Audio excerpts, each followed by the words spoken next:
All right. Pride, bragging rights, revenge. Unioto and Waverly have split the past two meetings to set up the ultimate rubber match this Friday night. Will Unioto win 2 years in a row and prove to 3-0, or will Waverly finally win this year and get it to 2-1? There's only one way to find out. It's the Tanks versus the Tigers. It's the battle of the counties, and most importantly, it's time for some football. Woo! To my left here, we got the world-famous Coach Shu. And to my right, we have the other world-famous Coach Holbert. And behind us, we have the Unioto faithful of the Shermans. Let's give them a round of applause. All right. We are super excited to be here on this, recording this on a Wednesday. You'll be watching on a Friday. Shu, first time being on the show for the game day. How you feeling? Feeling good. I'm just glad I didn't get booed when you introduced me by the Unioto people. Yeah, I'm very glad for that too. She could have went one or two ways there. Holbert, how are you feeling for today's show? Good. I've been doing some prep work. Hope my notes work out. Seen some familiar faces in the background here. Heck yeah. And as you can see, I'm lower because these guys will always be above me in life. So that's why we wanted to make it good on the screen. We got some exciting content for you. We'll go over some games from last week. We'll go over some games from this week. We'll even get a few good interviews here from Coach Matt Hoops himself and a couple of the players. And we got some giveaways. We got some good signs out here. Show us your signs. I think I already know who's going to win, but I'm still trying to make my decision. We have some really good signs out here. We got the football players. They're ready to get a win Friday night. Heck yeah. Heck yeah. All right. So we'll start with some games from last week. Coach Holbert, what is the game from last week that you wanted to kind of highlights popped out to you? I kind of want to go over some things with the scheduling. It's been interesting since the playoff has expanded that we're getting a lot of crossover games now where multiple SVC teams are playing each other. So bringing in Zane Trace playing Waverly. They also played Logan Elm last week, getting a lot of that mid-state league look. So we can now start comparing teams. So Zane Trace taking a loss last week will kind of let us know where last year's champion is after Friday night, and we see how the Unioto Shermans go up against them. Kind of giving us some other looks there. McLean, they're playing Adina and Payne Valley, Madison Plains, Southeastern Westfall, Amanda Clear Creek's got Adina and Unioto. So before the season even starts, we'll kind of have a good idea where some of our teams are going into the SVC. And I love that too, just because, like you said, with the playoffs expanding, these schools that are closer together that can kind of maybe start some good rivalries finally get a chance to play each other. I feel like back in the day it was more, you got to make it scheduled to make the playoffs. So you probably schedule some teams way farther away, harder to develop those rivalries to where now, like you said, Waverly's playing, Zane Trace, Logan Elm. These close county rivalries is finally starting to grow. Those second level points don't seem to matter as much as what they used to, because you wanted to Unioto's going to have a possibility of playing like a Vinton County. They're going to go maybe 9-1 in their conference. But if you would have played multiple SVC teams, someone on your schedule is going to lose. Yeah. And that's going to cut down on your secondary points. Where with the expansion, they can kind of play like a basketball team, playing a little bit more competition, trying to get into there and get ready for the season. Right. And, Coach, I kind of want to come to you here because, especially when he talks about scheduling, you as a basketball coach, I know it's a little bit different. What is making those non-league schedules kind of do for you as a team? What are you looking for there? Well, we always try to schedule better teams to get better that might simulate the teams we would meet in the districts or regionals in basketball. Right. So, yeah, the way it's set up now, it kind of lends itself to that. Yeah. Because you don't worry about losing as much as you did before, if that makes sense. Yeah, and like you, Andrew, said, you kind of test yourself here a little bit in the non-league. Yeah, exactly. Some games I want to touch on myself from last week. McLean versus Northwest, 14-13. McLean, after a big win against Adina, they get battle tested, so it's good to see them come out on a W. Also want to shout out to Jackson at Ironton. That was one heck of a game. I don't know if you guys were able to watch that. Jackson kind of stayed in there in that first half, just a little bit in the third quarter, but when Ironton scores 4 times on one play, it's kind of hard to beat that. Isn't that right, Coach? Yeah. It looks like they're going to be a team to beat, and it's going to be reckoned with. I saw the Wheelersburg score from week 1. Yeah. They're already getting tested. Form week 2. Yeah.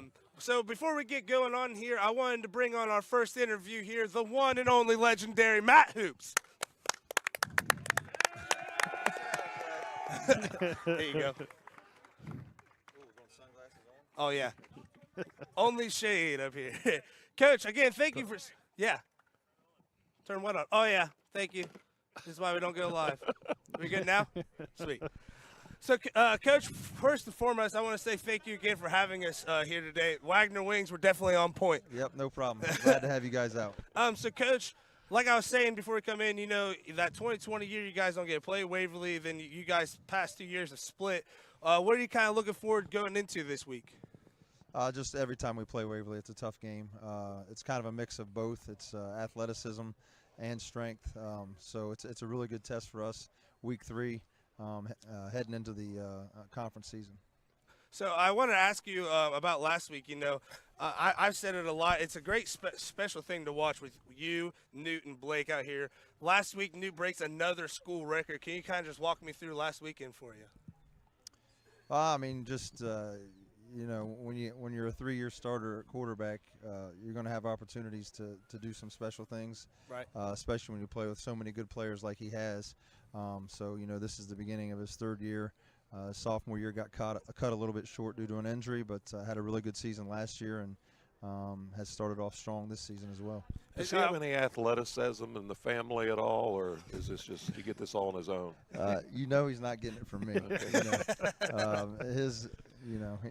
This kid, I'm telling you, what he is a hard worker, and he's a grinder, and he's got some athleticism, but what he has is just a relentless work ethic that has allowed him to do the things that he's done. He's always been the first one here and the last one to leave, and you know, even as he's gotten in high school, he's continued to bother me just to go catch footballs for him and work on his footwork and his form, and it's just neat to see.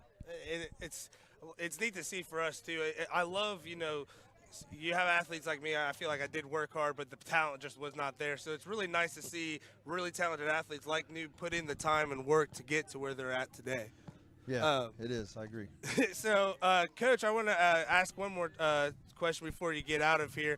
You guys, like you said, alluded to, you started off hot this year, kind of starting where you left off last year. It looks like you guys really don't have any hangover from the season they had last year. As a coach, what are you doing in the offseason to make sure that they're staying hungry?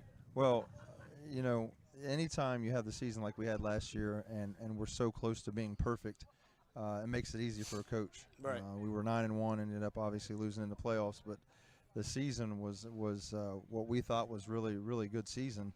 But obviously we came up 1 yard short from being 10-0. Right. And so, you know, you're able to push that all off season in the weight room, you know, making sure that they're going as hard as they possibly can, or are they going to come up 1 yard short again?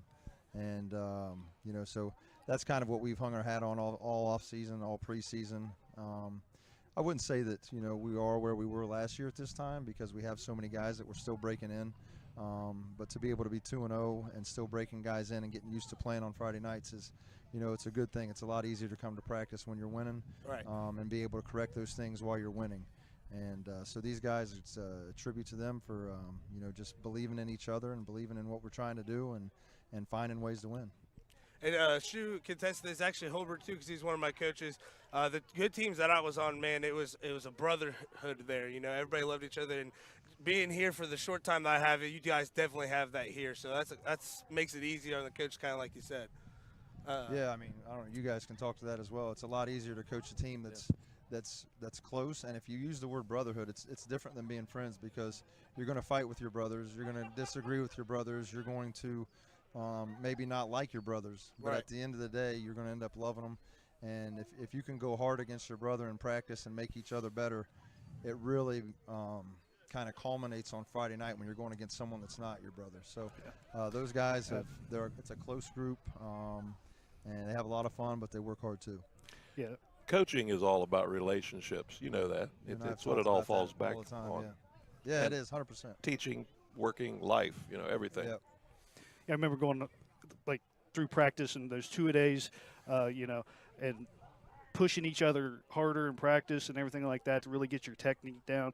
I remember trying to break into the starting lineup, and we had a bunch of seniors ahead of us, a big group, but I was able to fight with those guys. They really make you push harder and develop your skill. I was able to record my first sack in 1995. I don't know who the quarterback was at Unioto at that time. Well, I can tell you this. I got sacked like 12 times that night.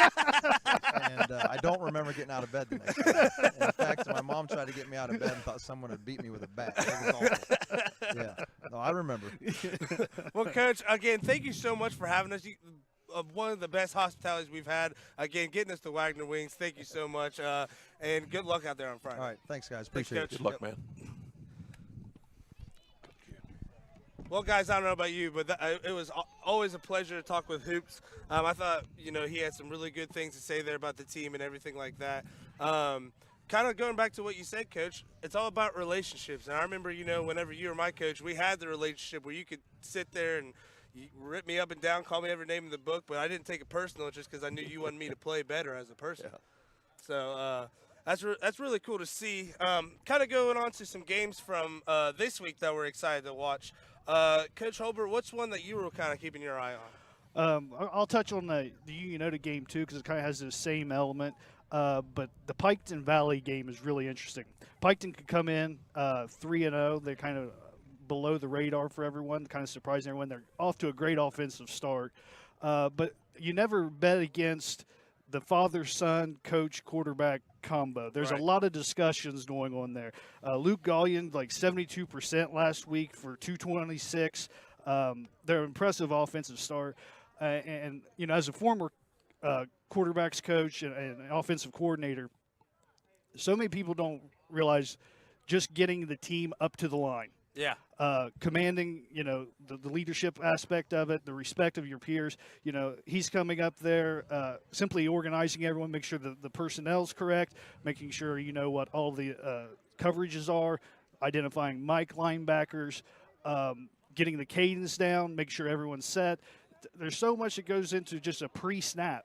This is before you even talk about arm talent. This is before you talk about footwork. And I'm sure these combinations of the quarterback, father, son. There's a lot more conversations that go on, like around the dinner table. You know what I mean? So they that's drilled into them. They know all about that. So then looking ahead, their next 3 games, if they're able to go 3-0, it will be Huntington, Zane Trace, Unioto. So it's going to figure a lot of things out for Piketon here in a real quick fashion. Coach, another game that I wanted to kind of go over, and I know you kind of have a shoe on both sides, if I do say so myself, pun intended. McLean and Paint Valley finally do the Battle of 41 after a much too long hiatus, Coach. Yeah, I never understood why we dropped that game anyway. It made no sense to me. I loved it. We're 12 miles apart. Yeah. People from Greenfield come down here. We go to Greenfield when we play there. A lot of families are intertwined. It's just a great rivalry in all sports. But I taught there for 7 years at the beginning of my career and coached basketball with Rick Van Meter before I went to Paint Valley. But it's going to be a good game, but Paint Valley has really got to play well. McLean's really good this year. Yeah, they got a twin-headed monster in that backfield that can. They got a bunch of seniors. They got the Potts kid. I think you're talking about. He's the big fullback or running back, and he's real powerful. And then Penwell is I think the other running back who's really quick and athletic. Yes. Stapleton, is that the quarterback? Oh, yeah, Stapleton, and then they got Eikenberry as a wide receiver. And Eikenberry's a big kid, and he also plays corner, which I don't know this. I'm not a football coach, but I could see them putting him on Carson, who's our biggest weapon offensively. Well, Braylon as a running back. Right. But, I mean, it's going to be a slugfest. Yeah. And Paint Valley's got to really play well. They do. One thing we have in our favor, they have to come down into the valley. Into the valley. And that's always makes it difficult. Yeah. So we're going to keep the thing going on. Again, 2 great things. I love that you point out that father-son connection there because that's going to be great for our next interviewee, and that is going to be Newt Hoops.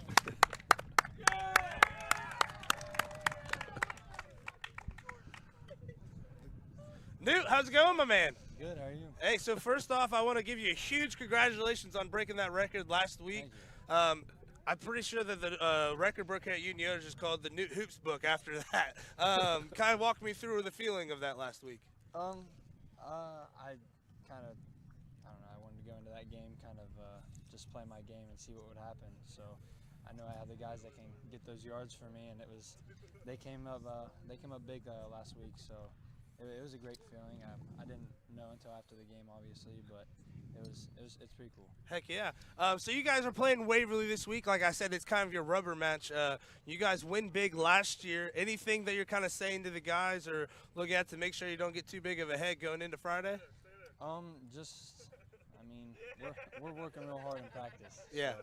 So, we picture game-like scenarios every day in practice, and we get after each other. Iron sharpens iron. We say it every day.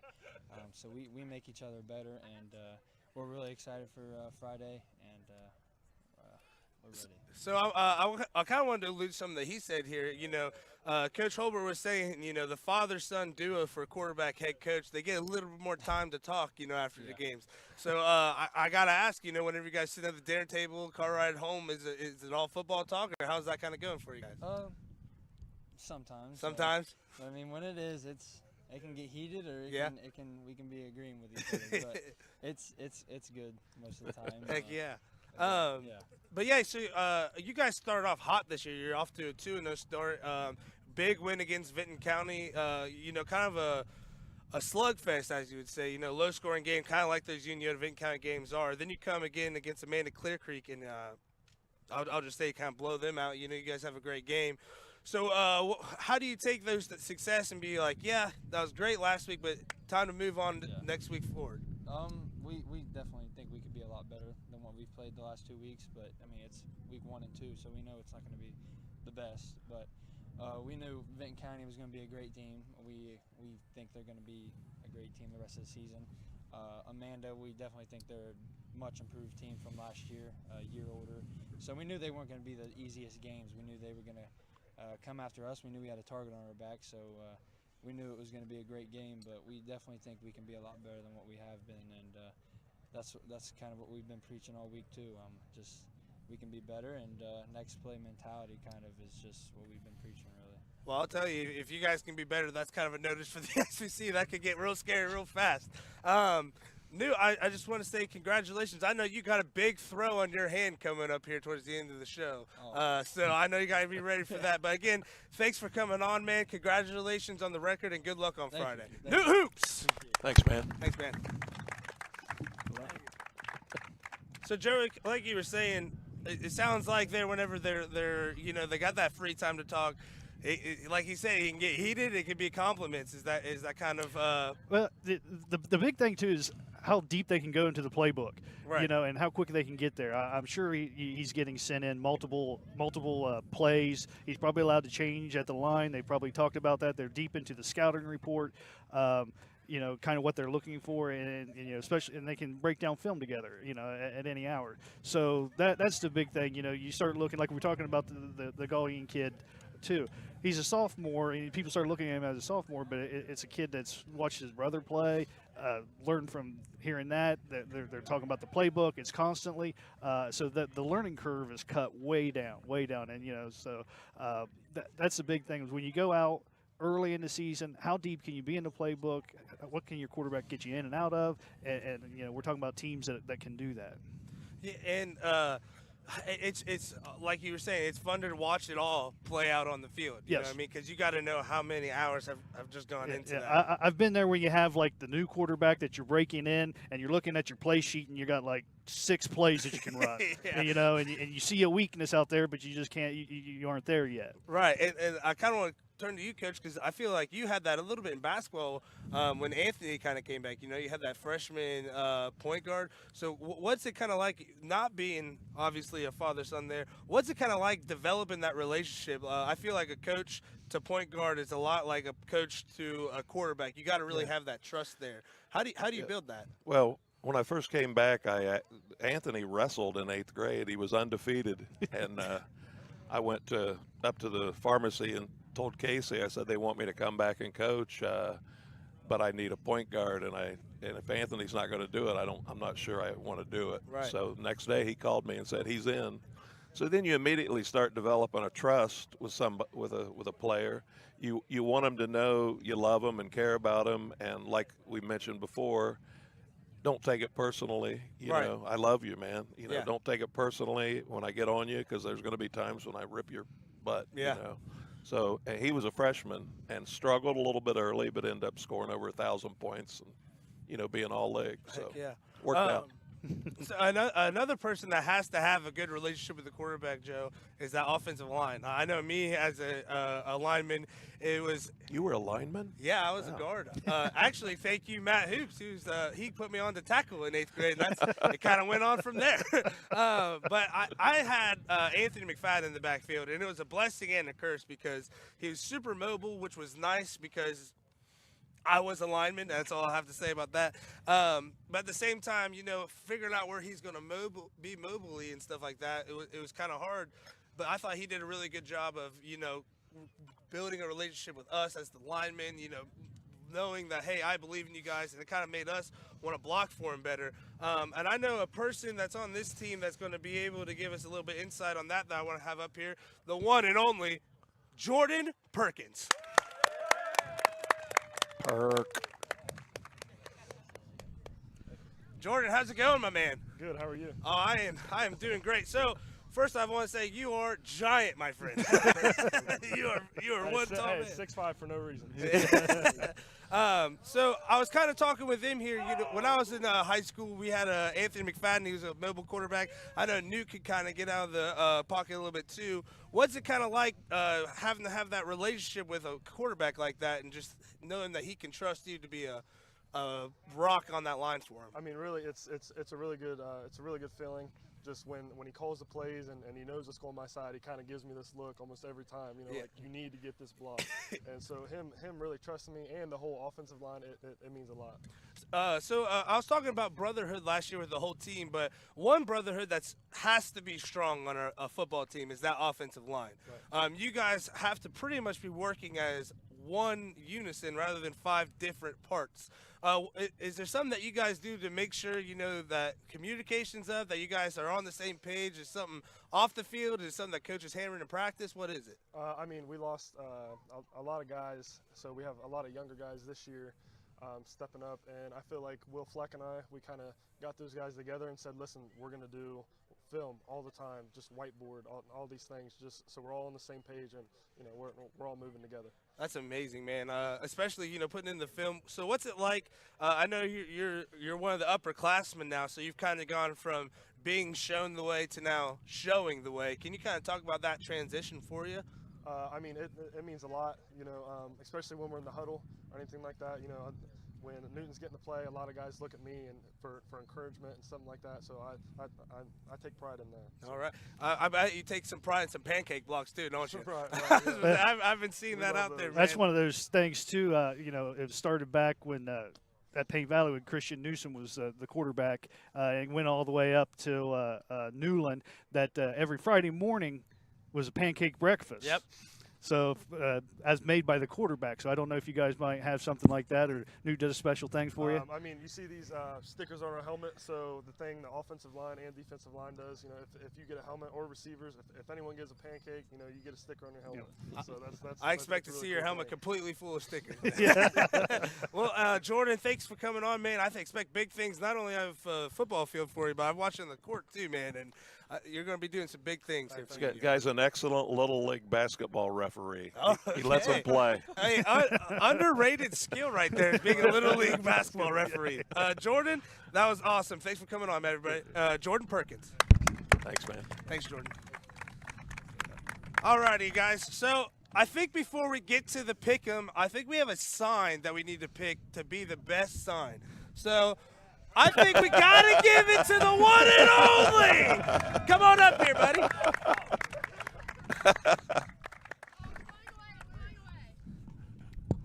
What's your name? Ace. Ace? Ace, can you pull up your sign real quick so we can get a big view? Heck yeah. Who got that autograph for you? KB. KB, all right. Is he your favorite player? Ah! You don't know?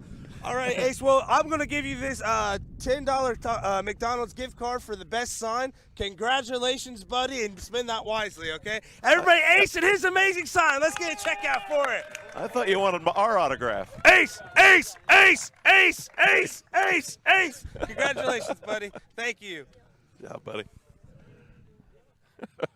All right, guys. I think that was a no-brainer on best sign. What about you? I'd have to. I agree. That was awesome. Shout out to KB for finally giving him that autograph. All right, guys, so I think we're just going to go into the pick'em. So first we'll start off with Zane Trace 0-2 versus North Union 1-1. That's going to be at Zane Trace. Zane Trace coming off a couple losses there. Joey, who are you going to go with in that game? Again, this is a big game for Zane Trace to kind of get upside to see where they're at. They played a couple big games here at the beginning. I'm going to have to go with Zane Trace on this one. All righty. Shu, how about you? I got to go with North Union. North Union. Yep, I don't see Zane Trace pulling it off. I think I'm going to have to go with you on that one. I think it's going to be North Union for the table here. All right, next game we got Southeastern versus Eastern. Southeastern finally picks up their first dub on the season against Madison Plains last week. And then Eastern, they come off a win against Huntington to be 2-0. Joey, who do you have in this game? I'm going to go ahead and go with Southeastern on this, and again, after they put up like 27 points last week, hopefully they keep it going and get the win there. Shu? I mean, I'm not going to lie. Neither one of these teams have played anybody, Right. so I have no idea. I'll go with Southeastern because they're an SVC team. I think I'm going to go Southeastern here. I think, kind of like you said, a few lesser opponents, but I think, Southeastern really showed something in week 2, and I think week 1, they go to Northwest and get a loss there, but I'm not going to look too far into that one. And I think they beat Eastern actually pretty handily. Next game we're going to go into, I know this is an SVC, but we're going to go Vinton County at Trimble. Vinton County 1-1 at Trimble 1-0. Vinton County finally gets their first win of the season last week against Circleville. Their first game they dropped to the U. So, Joey, who are you going to pick on that game? Again, I'm hearing a lot of good things out of this Vinton County team. A lot of people picking them, maybe go 8-2, 9-1. So I think they keep it going there with Vinton County. Shoot. Vinton County will smack you in the mouth. It showed me a lot about this Unioto team when they outslugged those guys. Yeah. I mean, that was a big win in my opinion. Yeah. So I'll go with Vinton County. I think I have to go Vinton County across the board. I think the one loss against Unioto might be the only loss on Vinton County's season this year personally. So, yeah, I'm definitely thinking that they get the win over Trimble here. Next game up, we have Washington Courthouse at Marion Franklin. Washington Courthouse 1-1. Marion Franklin 0-2. Joey, who you got for this game? Courthouse putting out some offensive numbers. I'm going to go ahead and just go straight with the Courthouse. Yeah, shoot. Courthouse always has athletes. Yep. A lot of times they're undisciplined, but I think it's Courthouse. I think it's Courthouse by quite a bit on this one. Like you guys said, they have just amazing athletes. I think it's a no-brainer to go with Courthouse here.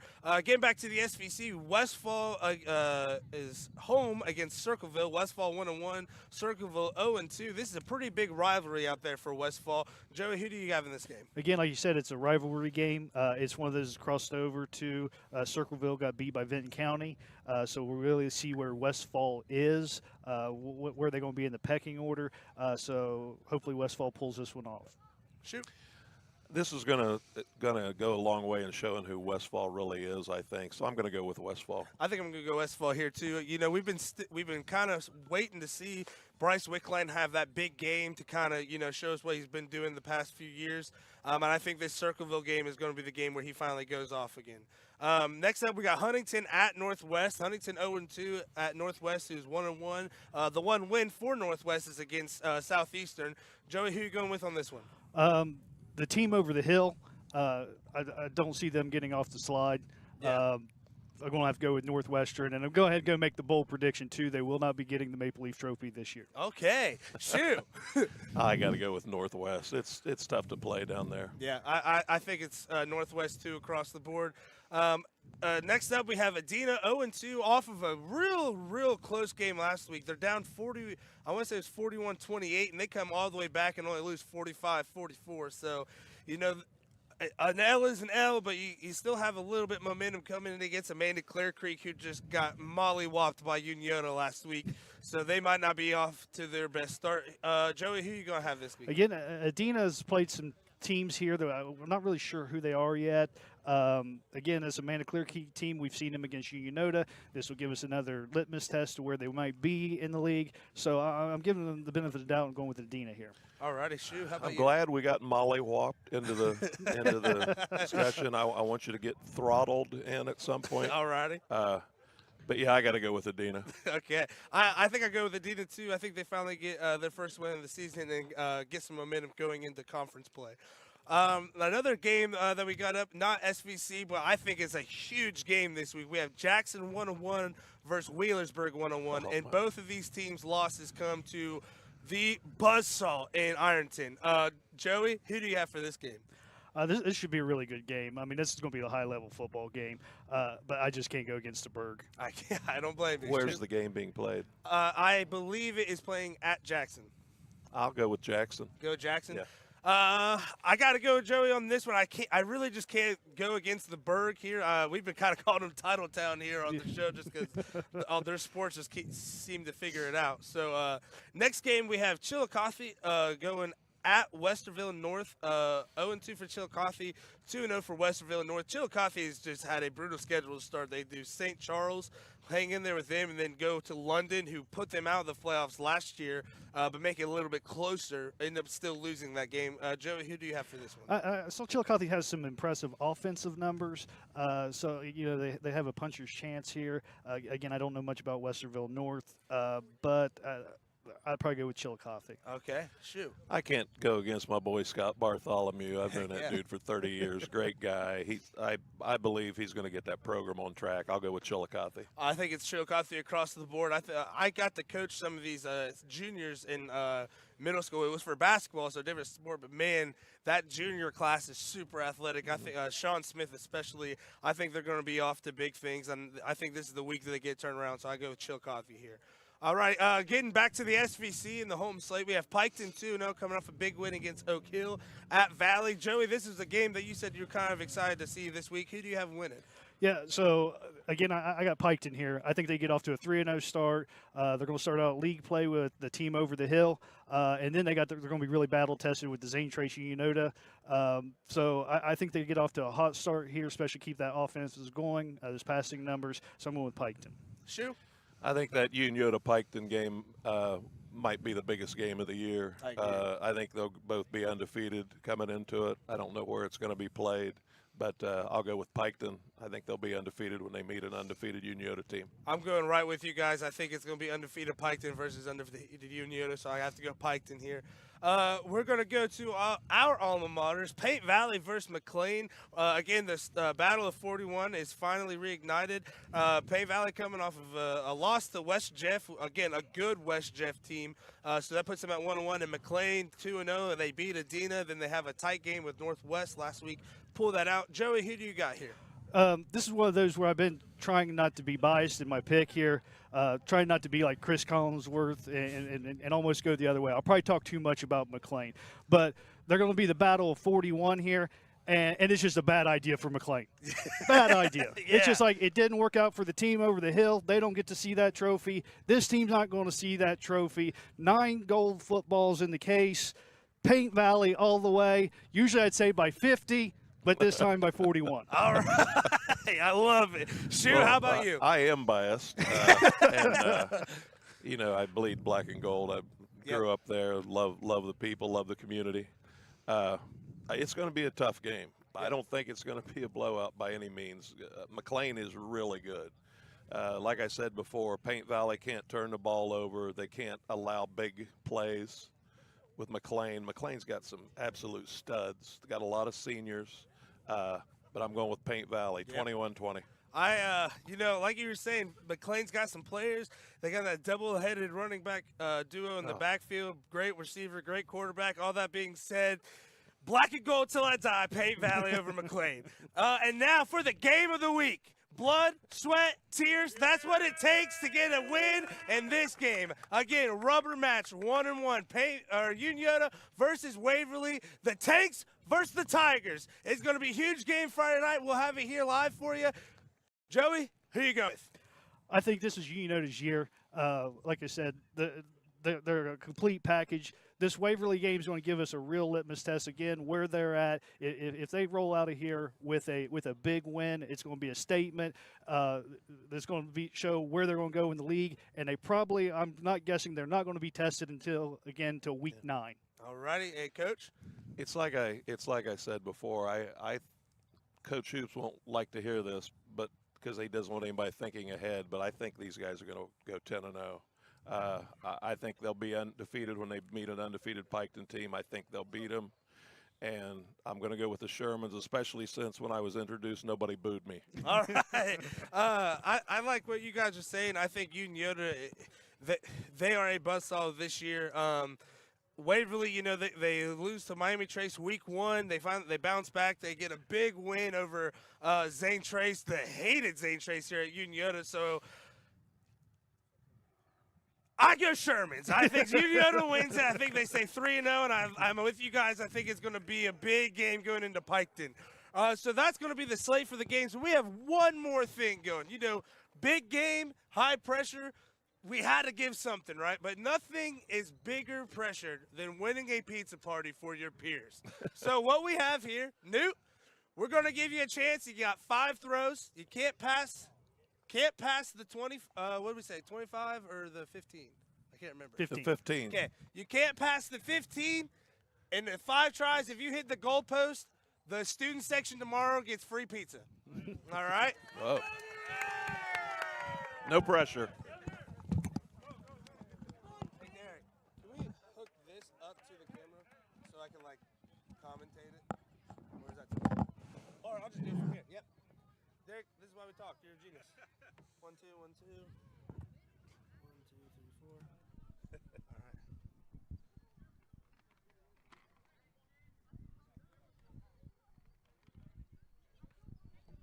All right. All righty. The football team anxiously awaits.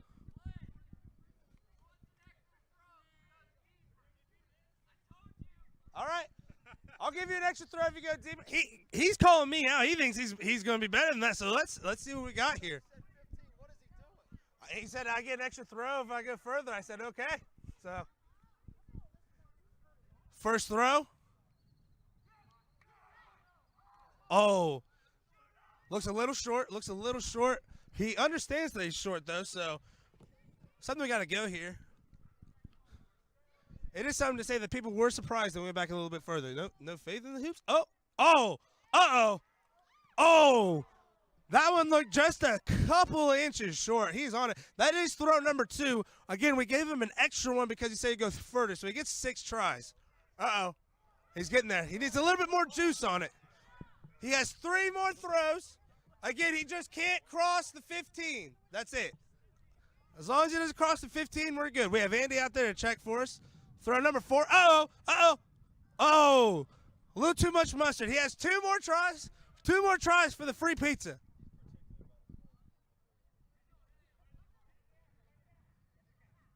The crowd is anxiously awaiting. So we are at throw 5 here. Out of the 4 throws, he has thrown a couple that just missed it by a couple of inches there. I would even say centimeters coming from here. And then a little overcorrection, throws a little bit too far. Looks like he's going to move up a little bit here. Oh, throw number 5 on the way. And it is good! Free pizza for the Shermans! And New Hoops brings home win number 1 for the week, with win number 2 coming on Friday. You saw it here first, folks. New Hoops wins free pizza for the student sections. Make sure you're here for the free pizza, and we will see you on Friday. Shout out to Unioto for the great hospitality. Thank you again. Ladies and gentlemen, the Sandman has entered. The Tigers are ready to be tamed, and the Wasps have been killed here at Unioto. I got Adam here to my right. I got Tony Toad to my left, and I got the Unioto student section behind me. It is time for some football here on Friday night as the Tigers and the Tanks kick off. Adam, are you ready for this Friday night? You know I'm ready for it. I drove 3.5 hours to be here, hit 200 miles an hour. I'm ready for some football. Tony, how about you? We got beach bowls. We got enough pizza to last us until the next Vietnam. We're ready to go today, and I'm excited, bud. And Unioto starts it off, returning it out to the 21, and we are officially underway here Friday night. Tony, what are some things that you're excited for in this game especially? I'm telling you what, I really want to see how the defense shows out tonight. We've got some great players. We got a young man in David Long coming out leading the team in tackles. I'm freaking hyped to see him tonight, and obviously we got a whole lot of dogs on offense ready to come in too. Adam, how about you? What are you excited for out of this game? Other than your quarterback winning you for fantasy. New hoops breaking records. New hoops breaking records. That is a thing that we want to make sure that everybody's clear of tonight. New Hoops, the one and only New Hoops. The is one and only. 200 passing yards away from making the all-time passing record here at Unioto. How many more records is this guy going to break? All of them, Adam. All of them. Woo! All right. So, Unioto, after the kickoff, after a penalty, they'll take over here on the 38, my apologies. So with 200 passing yards away, do you think, Adam, that they're going to come out and firing it, or do you think they come out with the run game? Well, honestly, I'm excited. I think they're going to come out here a little bit oh. Newt hands it off. Connor Dollison, and he is stumbling, rumbling, Just bumbling. a powerful run, man. And that is going to be good for the first down. You will not try to tackle a senior like that with one man. It's going to take 2 to 3, especially on a game night like tonight. He keeps those legs chopping. He gets hit by a tackler, but just keeps going. And look at number 53 here coming with the push to make sure that they get that first down. First guy that he hit just stood straight up with him. It took about 3 more of them to get him down. First and 10 here from the 50. Newt takes the snap, drops back. Pass to Blake Hoops to his brother. Blake Hoops is across the 30. Blake Hoops across the 30, the 25, and Blake Hoops is out of bounds at the 25-yard line.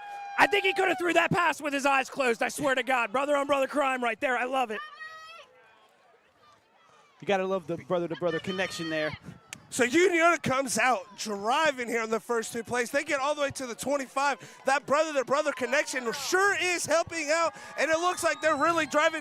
Guys, I got to say, this crowd is absolutely electric tonight. Let's go!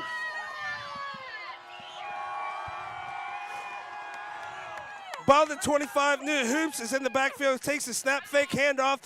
He throws it wide open. Receiver deep. Oh, just and barely just out missed of it. number 13 hand, Caden Cutright for New Hoops. That's something we probably won't see a lot tonight, folks. Yeah.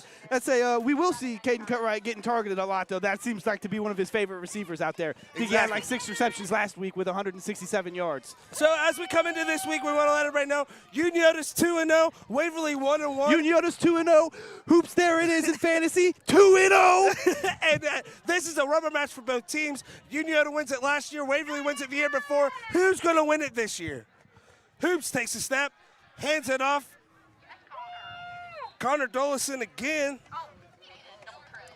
I like what they're doing here. I feel like Waverly would have expected them to throw a little bit more. They don't need to. Yeah. They need to establish the run game to open up the outside. And I like, too, that, they do have that long pass that's incomplete, but the one to Hoops is a nice short pass. And just It was a little bubble screen in the Yeah. backfield. So I like the short passes. The short pass game mixed with the run game to open up the long field, kind of, get them all spread out, get them kind of bunched in. And you're letting your athletes be your athletes, you know what I mean? Go make a play in one of the biggest games of the year for you guys. Hoops takes a snap, drops back. Looks like he's pass out. Oh, incomplete pass intended to Jake Howard. Well covered there by Waverly. Tony, what are you looking at in the defensive back here? Whenever it's a pass-happy team, you got to be ready for these passes. You got to make sure your pre-snap thoughts and footwork are perfect. If you are not ready, or if they catch you with that foot not ready to backpedal immediately, you have no idea against a guy like Caden Cutright how much you can lose in the matter of a split second. So 4th and 9 here, Union on the 24. They have an amazing kicker, so they're definitely in field goal range. But Matt Hoops is going to be aggressive here and go for it on the 4th and 9. Fake handoff, Newt passes, incomplete, and that's going to be a turnover on downs for Unioto. It looked like he was trying to hit Blake on that one. So first drive, Unioto goes 5 plays all the way down to the 25. A few big plays to start, but Waverly has a little bend-don't-break attitude.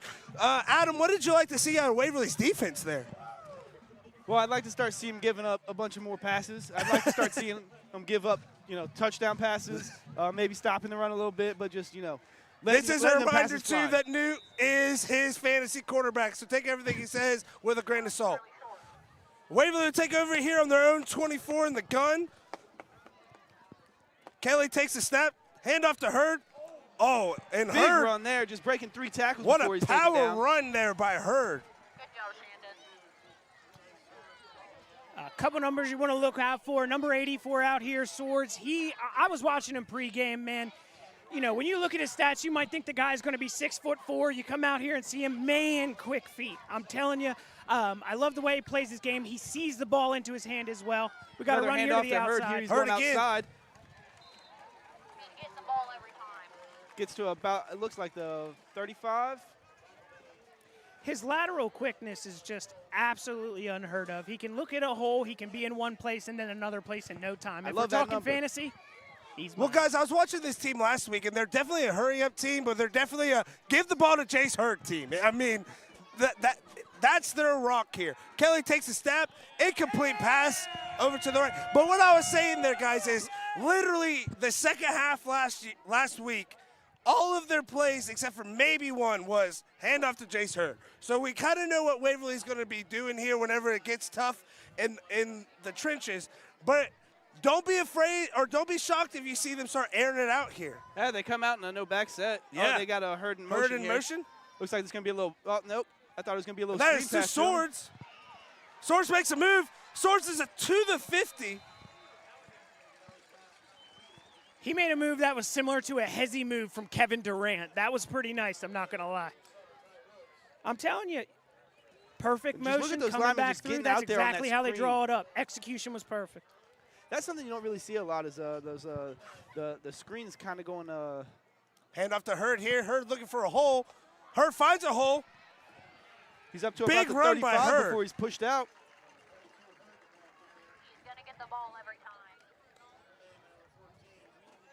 Sorry, So looks that's like another 14-yard run there by Hurd. If I'm doing my math correctly, I did not do great in math in high school. I am liking their hurry-up offense. Kind of, with them being a run-heavy offense, I kind of expect them to be a little bit more methodical, a little slow down the ball. But, they're doing a great job kind of just Kelly on escapes this the hurry-up pocket. offense. And see, that's what Unioto needs to do here. Whenever Waverly draws back to pass, they got to get Kelly on the run. If you let him just sit back and tear you apart, he will tear you apart all night, and this will turn into a shootout. But if you can get that pressure, especially up the middle in his face, make him drift to the left or to the right and throw on the run, those throws are going to be a lot higher rather than whenever he's just sitting in the pocket and be able to be more accurate. Hand off to Hurd here. And that's the first time he stopped immediately. Another player, Ethan Summer there. He's another senior. We got a very seasoned head. linebacking Yes. core here, and I'll tell you what, I really like each one of them. They each have something to offer. Ethan, he's kind of a land shark style. I love the way that he's around the field. David Long leads in solo tackles and total tackles as well. He's everywhere. Looks Waverly like takes it's it a to keeper Kelly. there, and he's tackled Another almost immediately. 0-yard run. The guys that are going to have to stop this are going to be Marcel James, who just made that tackle right there, and KB Perkins. These two guys, they're going to be big, Guys, big in I trying to know slow we've this been run expecting an offensive shootout this game, but case has been made so far. This could be a defensive battle. Oh, we're going for it, 4th and 10 again here. Exactly. It's the same thing Both happened on coaches both being ends. aggressive. Kelly makes the throw. And it's incomplete. What coverage there by number 13. Caden Cutright. Caden, Tony, you're the defensive back here. Walk me through that coverage. I'll tell you right now, I watched film on this guy last week when we were making the hype tape. I had to put something about him catching passes from both teams. He already has a pass breakup this game. We see another one there. That was flawless. Flawless I coverage remember there. saying last week when we were watching that Piketon game, the best defensive backs are usually wide receivers because they Yes. know where they got to be, and that's just another case of Caden being a great wide receiver, knowing exactly where he needs to be to break up a pass. If you don't want to pass interference, you have to turn around and make a play on the ball. What Yes. do wide receivers do? Exactly, You know what I exactly. mean? So Unioto's going to take it over here on their own 35, score 0-0. Newt in the backfield with 2 backs, 1 in motion, 3 wide receivers out to your right, another 1 in motion, and we're going to hand it off there to number 7, Ty Woods. And Ty Woods is rumbling, stumbling, and bumbling for the first down, and it looks like a gain of 11 there for him. That looked like it was a direct snap straight to him from the slot spot when they set him in motion there. I want you to keep an eye on that number as well, because on defense, just like you saw him cover him sideline to sideline on that run, he does it on defense too. Guys, something I've noticed for Unioto as well, there's been one player every single week that stepped up that you didn't hear about the week before. Last year was David Long. Last week was David Long. Is this week Ty Woods' week to shine? I would love it. I'll tell you that right now. Dollison makes a tackler miss. It looks like a gain of 6 on the run. Some of those same guys we talked about on defense. You got Big Will Fleck out there. He's a monster on the offensive line as well. He's going to be key to get the run game going. He looks like he's the size of a fullback out there running like a halfback, just hitting those holes hard, just trucking through it. That's one thing I love about this SEC football. It seems like everybody's kind of got a guy out there that's just going to pound it down somebody's throat like they're the fridge. 100%. And even when these running backs are hit, you got guys coming behind him to get that extra 3 to 4 yards. Newt in the shotgun here, back behind him, 3 wide receivers to the right, 1 down to the left, and they're going to turn around, hand off to Dollison, and he's going to get tripped up, but he is going to give that extra effort, and it looks like a gain of 3 or 4 on the play. That's a great extra effort there by Dollison. He gets tripped up a little bit, gives that extra effort that you need to give in a game like this, and gains a few yards there for his team. When they say crawling, he literally was, and I love every second of it. You got to love the heart and the effort. Man. If you guys are wondering why we're so pumped here, it's because this amazing student section behind us has been hyped this entire game, and they are just giving it to us, that same energy. Newt would take it from the 50 handoff to Dollison. Dollison's going to power his way through the middle. It looks like he's going to pick up that first down for him. Gain of about 3 on the play. It looks like Dollison might be at least the lead back for this first quarter here, guys. I don't know about what you're thinking. And just like you said, first quarter, they have so many guys in the backfield. We talked about some of these seniors that are linebackers that can come in and still play as well, and have some snaps at running back. So it's going to be 1st and 10 here, ball in the 41 for Unioto. 7 minutes to go here in the I'm looking first for quarter. a play-action pass right here, Clay. Okay. I'm feeling that too, Adam. No play action. We're going with the pass, though. You got the pass. Oh, he had a and receiver Newt's wide wrapped up, open. and that's going to be a big sack here by number 4 for Waverly, Quentin Hurd. It looked like he had a guy open downfield. He just did not have the time to get it down there to him. It looks like Cade's going to break free right about the 30, wide open, and he's just can't see him because he's just getting wrapped up in the backfield. And I was talking to the linemen on Wednesday, guys, at the pregame show. These linemen have a good connection. They're brothers. They do a lot on and off the field. Newt's been good for them. I think that's more of what Waverly did right rather than what Unioto might have done wrong there. Newt's going to be in the shotgun, 2 wide receivers to the right, 2 wide to the left. Fake to Dollison. But, it's a hook and ladder! Can't cut right to the 30! He's to the 20! And a hook and ladder play! First quarter of the game! You know I love that! Are you kidding me right now? I love it. You dig it up. You get a penalty. You got to make up some extra yards. You got to dig down in your playbook and find the things to get it done. You got to get tricky if you want to win a game like this. Just such a beautiful play, man. Takes What me a back to risky watching call Varsity Blues here for the first time, early. watching that hook and ladder left. What a risky call here early, too. A hook and ladder. Waverly did a hook and ladder to try and win the game against Miami Trace. And week 1, they get a little bit of their own medicine here first quarter. 3 wide receivers to the right, 1 to the left. New hoops in the shotgun, hands off to Dollison. Dollison breaks the tackle. Dollison breaks another tackle. Flag on the play. Flag on the play. Flag on the play. Looks like it's going to be a holding there. It's going to be a holding on number 8 for Unioto, Ashton Crace. So that'll bring the Shermans back here a little bit. Here's one thing to think about, though, guys. Obviously, that's not what you want here as Unioto, holding call on Ashton Crace. But now I'm looking for Ashton Crace to be making a big play here, try and make up for that. Talking about the senior leadership, I love him out there. We talked to Newt, he literally told us, look for this guy. He's got skills as well. So, Adam, I know you're a trick play lover exactly like me. What are your thoughts on a hook and ladder first quarter here by the Shermans? Well, it was bold move, Cotton. It paid off. Let's see how it pays off, If you watch it closely, you see Cutright kind of almost fumble it there, but he is able to control it and then take off for about 20 to 15 or 20 to 30 yards. And that has to keep Waverly kind of on his heels a little bit, expecting that kind of stuff. New Hoops will take the snap here, throw out to the right to his brother Blake. And Waverly's all over that. Blake trying to make something out of nothing, but he's going to be taken down by a host of Waverly tacklers. It looked like a similar play that they ran very early on in the game. The It just first seemed like completed Waverly pass. sniffed it Yep. out that time. Honestly, Waverly looking very stout. You know, it took a hook and ladder to get this amount of yards.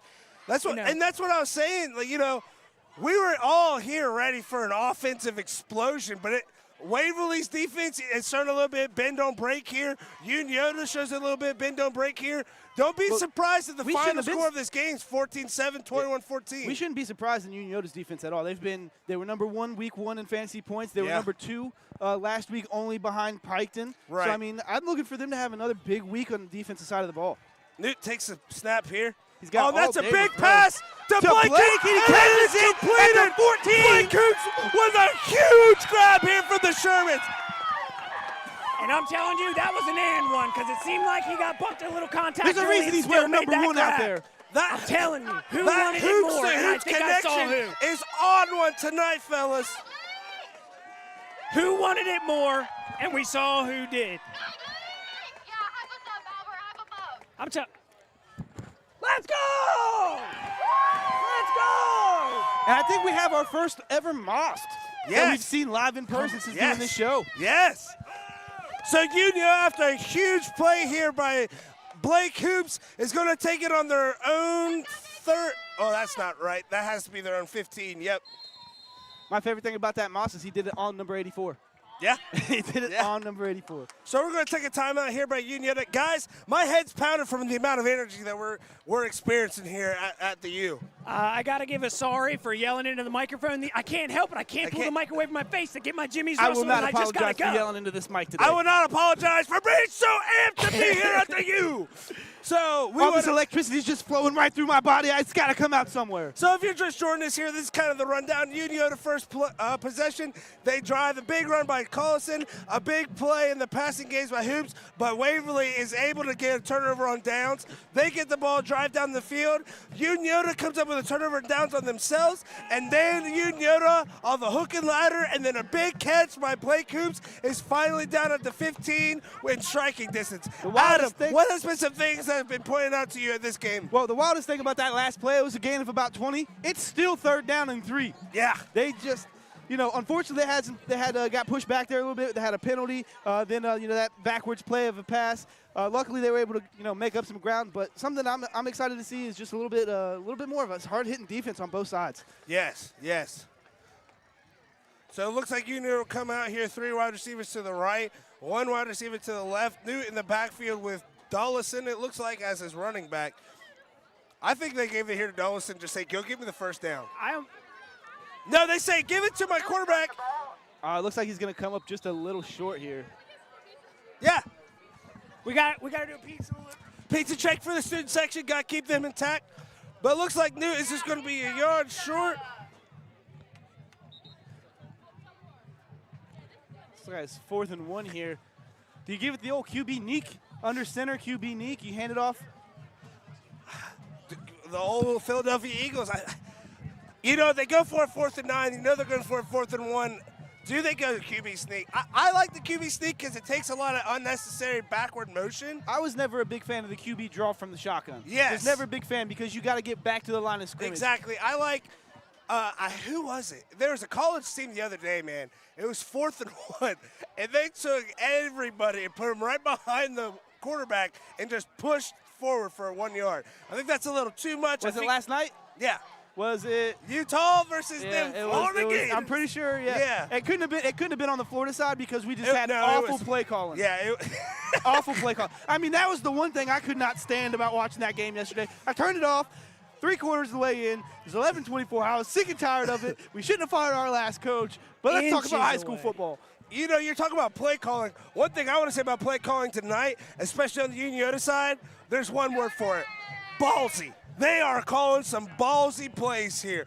Matt Hoops has realized we need to win this game to catapult us into this SVC race, stay undefeated. Tony, thoughts on the game so far?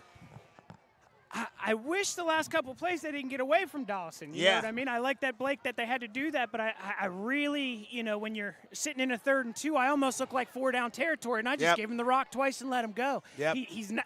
We saw him bear crawl to a first down already. You know it's going to take at least 2 tacklers to tackle him. You're completely right there, Tony. But now with the 4th and 1, you got to switch it up a little bit. Yeah, and this one I'm just going completely old school. I'm going I formation, maybe 3 yards at cloud dust? No, just need 1 yard this time, Clay. You only need 1. All right, so let's see what we do here. It looks like Unioto is going to come out. One wide receiver to the right. I don't know what is in front of New Hoops right here. But New Hoops is going to take the snap. He's going to rumble and tumble and bumble in ahead for about 5 yards to give Unioto the first down inside the 10-yard line. Their star defensive lineman, Marcel James, was the one that was out in front of Newt right there and definitely powered his way through for an easy 1 yard. Unioto like quick to the back line to here. it and hurry up.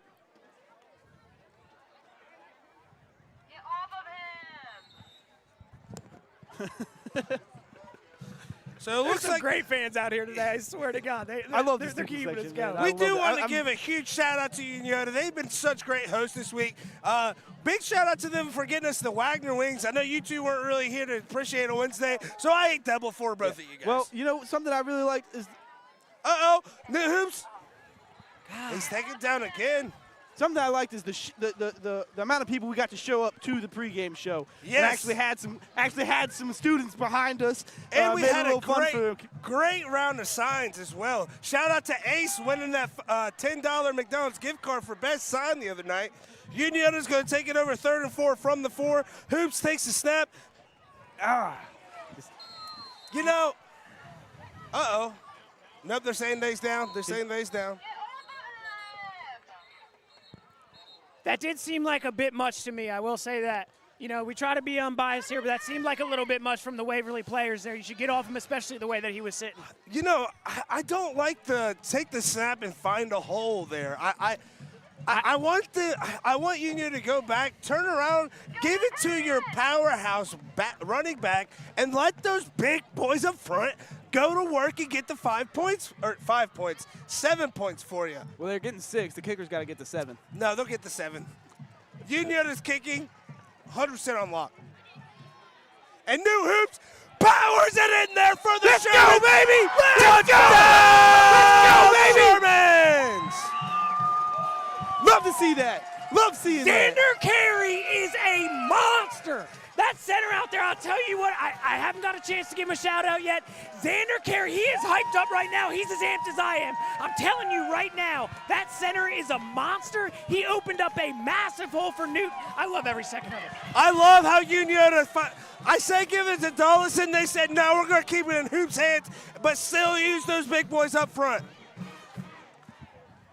Extra point That here. one's on me, guys. I kind of tipped off. And like Coach. I told you. I tipped off Coach Hoops. I said, hey, you make sure Newton's scoring about 2, 3, 4, 5 touchdowns in that first half. And like I told you guys, Unioto extra point is always on point. So Unioto, they have a huge, huge drive there. It looks like it was let's just count these out, fellas. 1, 2, 3, 4, 5, 6, 7, 8, 9, 10, 11, 12, 13 play drive. Ends in a touchdown for New Hoops. Tony, what do you love about the Unioto drive there? What I liked was, just like you said, you got to get behind the big boys. And, you know, obviously Newt scores the touchdown. He scores all the time. I like to give the shout out to the big boys, but that's what they did. They got behind that line and got an easy 5. So, see, what I liked about it is when they got pushed back, you know, maybe took a sack, they took a loss of yards, they had a penalty, they had some negative yards. They didn't let it stop them. They just kept on keeping on. Like Joe Dirte. I like that, Adam. I like exactly what you said. They showed a little adversity there. They had to go through a 4th and 1 or 2, I think. And time again, that's what happens when you have senior leadership. They push you through those hard moments. They get you through that first down. They get you through that fourth and short. And they finally push you in whenever you need a touchdown to take the momentum of this game. So it looks like Unioto will kick it away here to Hurd and number 34. Let me check that. Creed Smith. Now both of these guys have return power here, guys. If I'm Unioto, I'm either doing a short kick or I'm doing a super high kick to try and get a fair catch because I don't want Hurd having that much open space to try and make a move. You never want to give that guy momentum. No. Derrick Henry likes stiff arms out here from Hurd. Fans getting into it out here. I'm jumping.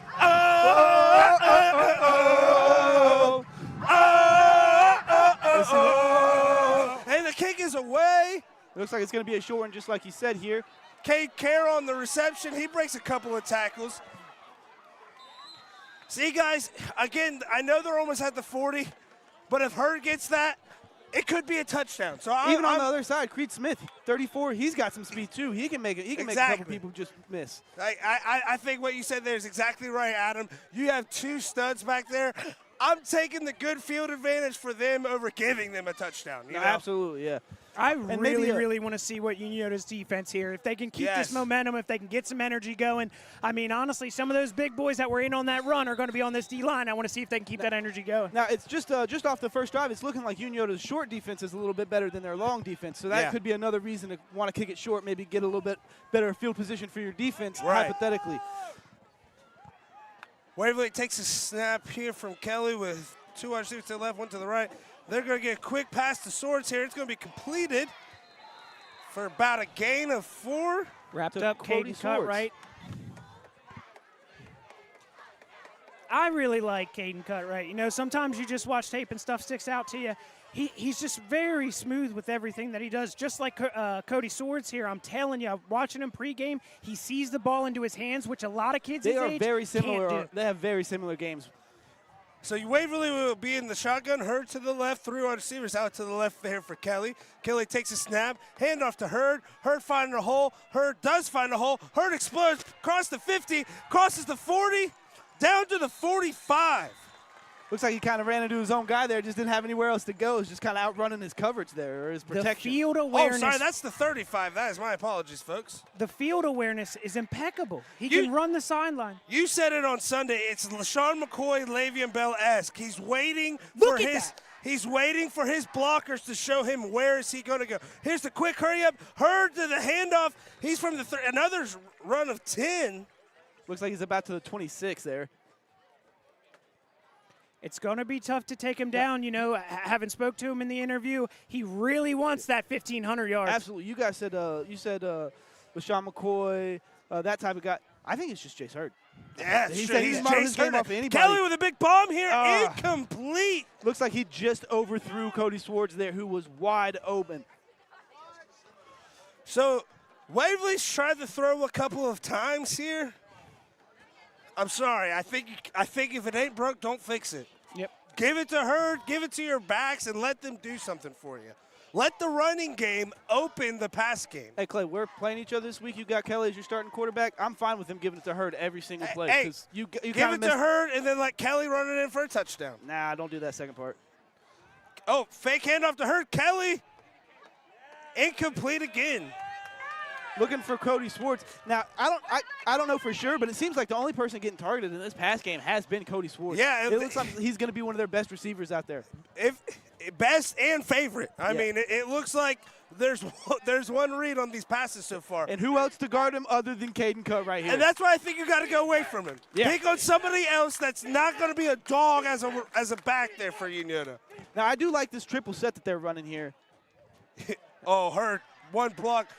Oh, nice stiff arm, but way to stick through it and get the tackle Senior there. Ashton Grace, also on my fantasy team, on offense, is an absolute dog. Way to just stick through that stiff arm, man. He ran through it. We saw Buddy Wilson murder somebody with a stiff arm last week, and he turned his head. He said, "Nope, not going down. I'm not letting it happen."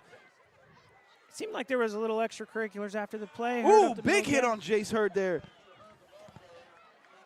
Number 10, David Long, pickup I just made. Huge game last week, 30 points on the fantasy side of things. Just makes a huge hit there. I'm excited about this guy. I really am. I think he's a transfer coming in. He's cutting his teeth with the team. The coach really says he's a great kid as well. And when you lead your team in tackles, it just says you're everywhere on the field. Hey, honestly, if you're leading this Unioto team in tackles, you might be leading the league in tackles. Yes. You know, we don't have anything. Kelly takes a snap, drops back, looks to pass, passes away, incomplete again. Guys, he's just throwing a little too high here. That pass was intended for Isaac I Coy. don't want to say it's Kelly. I really think it's this defensive line from Unioto getting the pressure, making the field He's got to throw high because every time you see the ball leave his hands, you see them defenders get their hands up there. Yes. I've seen almost a couple tip passes on the short passes to Swords there. So, that's why I think you got to stick with this running game just because, man, you don't want to throw a pick here. I mean, again, I don't know Waverly as well as obviously their coach does. Kelly takes a snap, throw to hurt, incomplete. Almost caught by the big boy, number 52 there. I completely agree with you, Clay. What I'm looking at is what they had success with in the passing game was the short screen that was taken for a longer. Cody Swords is not a big wide receiver. That's what you need to do is get the ball in his hand. Maybe not send him down the seam. I will say it looks like Kelly's a little antsy here. You know, it's a big game for him, biggest of the year. First quarter jitters might be another 4th down and 9 here. Let's see what's happening. And another high throw from Kelly for incomplete. Not setting his feet. I don't know if he shook. I don't know if somebody's coming in his face or not, but he's not setting his feet on those throws, and they're sailing every time. Guys, I'll say from personal experience, man, when you come to the U and it's a big game early in the year, it's hard to get settled in here. I mean, look at these crazy fans. It is hard to come out here in front of these fans and try to deliver a big play, a big W like Waverly's doing here. No, absolutely. I'll say one thing I will say, that running game is opening up the field for Waverly. They've had some great looks deep. Just got to connect. It's just the accuracy isn't quite there. And, again, it looks like he's getting a little bit of pressure. It's nothing that Unioto hands out to Donaldson. Big run Donaldson here. makes a man miss. Donaldson from the 19. He gets to the 50. He goes to the 50. He's to the 40. Oh, he's to the 20. Oh, he's still in. He's pushed out at the 5. What a big run! Wow! By Connor! Wow! I said field awareness about her. Wow! Was that Peyton Hillis? Was that Peyton Hillis for the Cleveland Browns? He is a ballerina. All I saw was tiptoes. Gorgeous play by Connor Dawson, the senior, bud. Fans are loving it. Teams loving it. They're all in it. We got even the freshmen out here loving this stuff.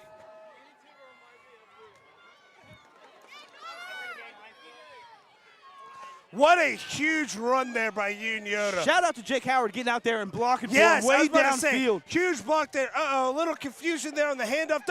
This man will not go down. Dollison should have had a loss of 3 there and gets back to the line of scrimmage. Dapping each other up. I really like the team spirit that they got over there on that. Looks like Bryce Jarvis there lost his shoe. So, Adam, I want to highlight something. So it looks like we're having end of the quarter here with Unioto up 7-0. They're on their own 9-yard line. Adam, I want to go back to something that you highlighted, and I think is very important. Huge block there by number 6, Jake Howard. Yeah, and those are some stuff that those things that just don't go in the stat book, they should never be ignored. Hustle plays. Yeah, hustle plays, absolutely. It's one of the biggest reasons why I'm always trying to shout out the big boys up front, because without them, something like that doesn't happen. Yes. So, I mean, you had great blocking up front from the big boys up front originally, and then for Howard to just be downfield blocking, I say if he doesn't get that block, we're talking about, 1st and 10 from the 20, not 1st and goal from the 9, or from the 5, sorry. It's, again, huge hustle play. That's what wins you games like this. Guys, I want to ask you a question. Waverly's going no huddle, right? But they're not going hurry up. Do you like that? Do you not like it? I see the advantage of not letting the defense get in the huddle and set, but I also see the disadvantage of you don't get in a huddle and you don't get set. I want to know your guys' thoughts. Well, so if you're a team that's adapt to it, you don't really need that huddle because you know exactly what you're going to do. If you have a coach that's going to lay out the game plan for you, you're good. The conditioning of Waverly kind of speaks volumes to that because they're able to keep this hurry-up offense all game long. But, yeah, it looks like I was actually wrong, and they're saying that he stepped out at about the 20 there because this ball on the 19 is what it's looking like. Tony, what are your thoughts on the no huddle? To be honest with you, a lot of the time you'll have 2 plays going into the no huddle, and I think you got to trust your quarterback to make the right one. And you know, I'm not trying to say anything, but I feel like maybe a couple wrong choices were made. You know, if you're going in with a run and a pass play, you know, you went 3 straight passes. I just feel like sometimes when you have a star player, they do star things. Unioto's going to take the snap here from their own 18. Handoff here to Don. Oh, no, that's not Dawson. That's David Long. Yes. Nice run by David Long. Looks like he's getting nice about to see 14 James down Oh, to no, 5. that's James Reinhardt there, Adam, Oh, not David Long. My apologies. Yeah, Number 30. it's nice to see James Reinhardt out here. Oh, sorry, Honestly, yes, he's number been their 30, not lead number back 10. so That's my far fault. lead back this year.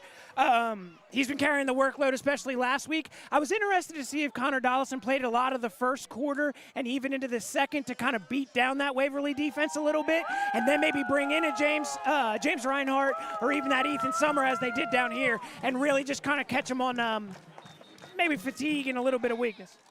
So it looks like the play is blown dead here. I didn't see a flag. Did you guys see a flag? Oh, no, something for number 8 here. Ashton Crakes has to be taken off the field. It looks like something with his equipment. Could be some blood stains. Don't really know. So we'll try this out here again. It looked like a little bit of blood on the knees, but it seemed like the ref was motioning too. So it looks like it's going to be 1st and 5 from the 5 here for Unioto. If they punch it in here, guys, that could be some troubling water for Waverly to have to come back from. This is a team in Unioto you don't want to be coming back from 2 touchdowns. Especially with their defense playing the way their defense has been playing in the past 2 weeks. And then how they've been playing today, coming up big on 2 fourth-down stops there. Dawson! Sorry to cut you off there, Adam, but I definitely thought he was going for a touchdown. Yeah, now we need the QB neek. Yes. Well, you don't need it. I need it. Looks like Unioto's going a little bit of hurry-up offense out of the pistol here. Yes, give it right back to him. Let him He will not be hammer. denied. Oh, is it a touchdown? It has to be. He will not be Touchdown! denied. Insurance! Had a wonderful run to get down close. He deserved every bit of that touchdown.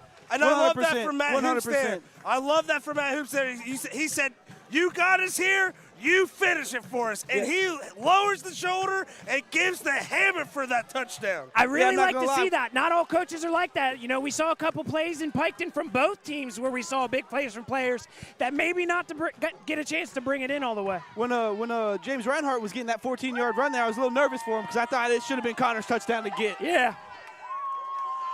We got another field point. goal here, good by Unioto, 14-0. Guys, I am going to give the commentary curse. Unioto does not miss PATs. They do not. Guys, No, they do not. This student section, I don't think we can give them enough love. They have been loud. They talk about a home field advantage here for Unioto. So with 10:49 left here in the second quarter, Unioto goes up 14-0. Unioto student section giving a little bit of love over to Waverly. To quote the Unioto student section, Clay, I can't hear you. I am loving the freshmen vibing on the bench. The whole dang stadium's ready to go. Blake Hoops, a fan favorite, giving the crowd some love. Guys, Unioto comes out man on a mission here. Tony, what are your thoughts? To be honest with you, my thoughts are trying to get like a We Will Rock You chant going here because I'm telling you what, we got warm bodies up here, and I'm ready for some enthusiasm. And the band. Don't forget the band being up there. Dare I tune up the band? Dare you tune up I'm the loving band. all these beach-themed. Yes, I don't know if this was. theme. I don't know if this was planned by Unioto or not, but we are definitely giving up to the beach theme tonight for the ride the wave. They're riding the wave out here with us, baby. Yes, and there's a great wave to ride tonight, fellas. The atmosphere is amazing. The sunset is beautiful. Football is back. We'll say it every week, man, and I hate when it leaves. We'll say it every week until it's gone. I Football's love back, it baby. so much. The intensity, the atmosphere you get at a football Friday night is untouched. Oh, back in it again. Else. Every time I'm out, they pull me back in.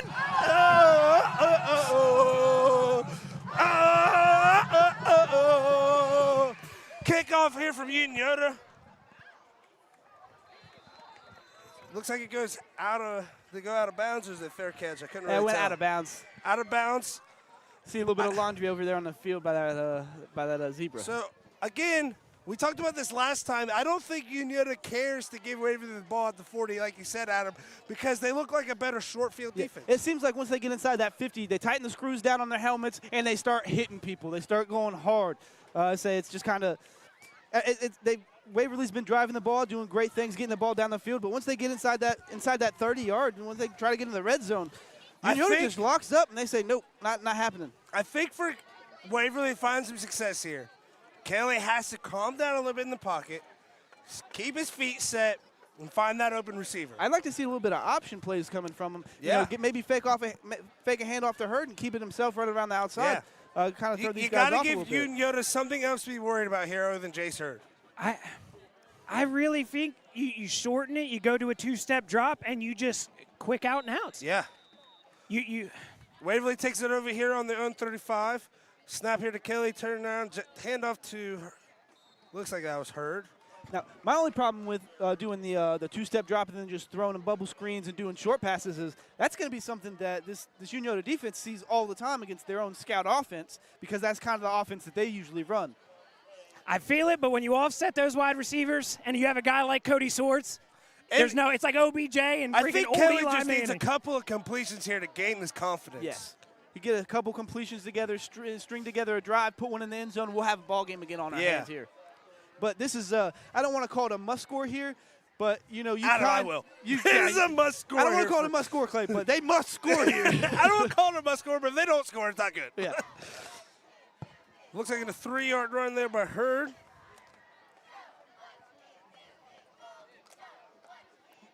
Made a motion here for Waverly. Snap to Kelly. Hand off to Hurd again. Man, a host of Unioto tacklers there, and Hurd just has nowhere to go. Man, this Unioto defense is smothering. As an ex-offensive/defensive lineman, watching these big boys up front go to work has been a beauty to my eyes. It's not even just the big boys; it's the whole defense. Anytime they hand that ball off to Hurd, everybody's swarming on them. I want to give a huge shout out to Shandon Newell as well. I got to meet him Wednesday. The kind of personality on this kid, the kind of vibe that he brings to this team, I feel like he's one of those where, and they get down in the trenches, they look to him to give him that juice because he stays positive. He's the energy, I think, for this Unioto defense. Looks like Waverly will give us our first punt of the game here with 9 minutes left in the second quarter. Punt away. Ashton Craig. Fair catch here by Ashton. Do they have Swords back there punting that ball? I didn't catch the number there, Adam.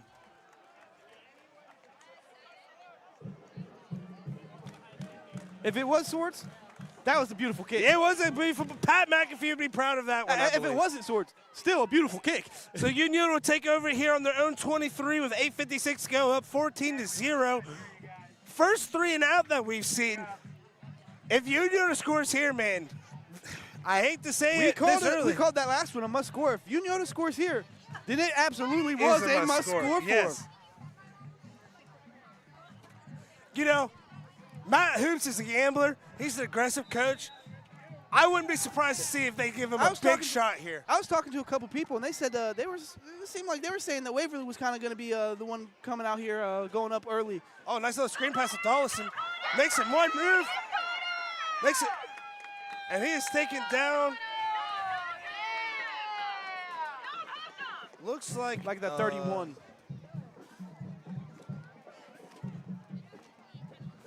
Look at these linemen get out here in front of him for the screen. Look at what a block right there. 65 turns and finds somebody. There just ends up being 2 hits. That's a great play by the offensive lineman there of Unioto for a gain of 5. Xander Carey is out here having something to prove. I was talking to his mom before the game. She said he's really inspired to get back at some of the stuff that he heard the previous week and some of the stuff he's seen online. And I'll tell you what, he just took it out on number 1 right there. Yes, he did. Connor Dollison. Man, I think you guys might be hearing one name a lot this first half, and that is Connor Dollison. I mean, he is and I hope I'm giving his last name the right justice, but. Well, maybe he just heard us talking so much about Jason Hurd that he said, you know what? I don't care who Jace Hurd is. I'm going to let you guys know who you guys I am. heard Connor Dollison? Yeah. And again, one of my favorite kind of running backs. Just going to pound it down your throat for 3 yards and leave a cloud of dust behind it. I really look for him to see, is just something else. See if they get Ashton Crace involved in this one. I love how balanced Unioto's been here. And another handoff here, number 7. Ty Woods.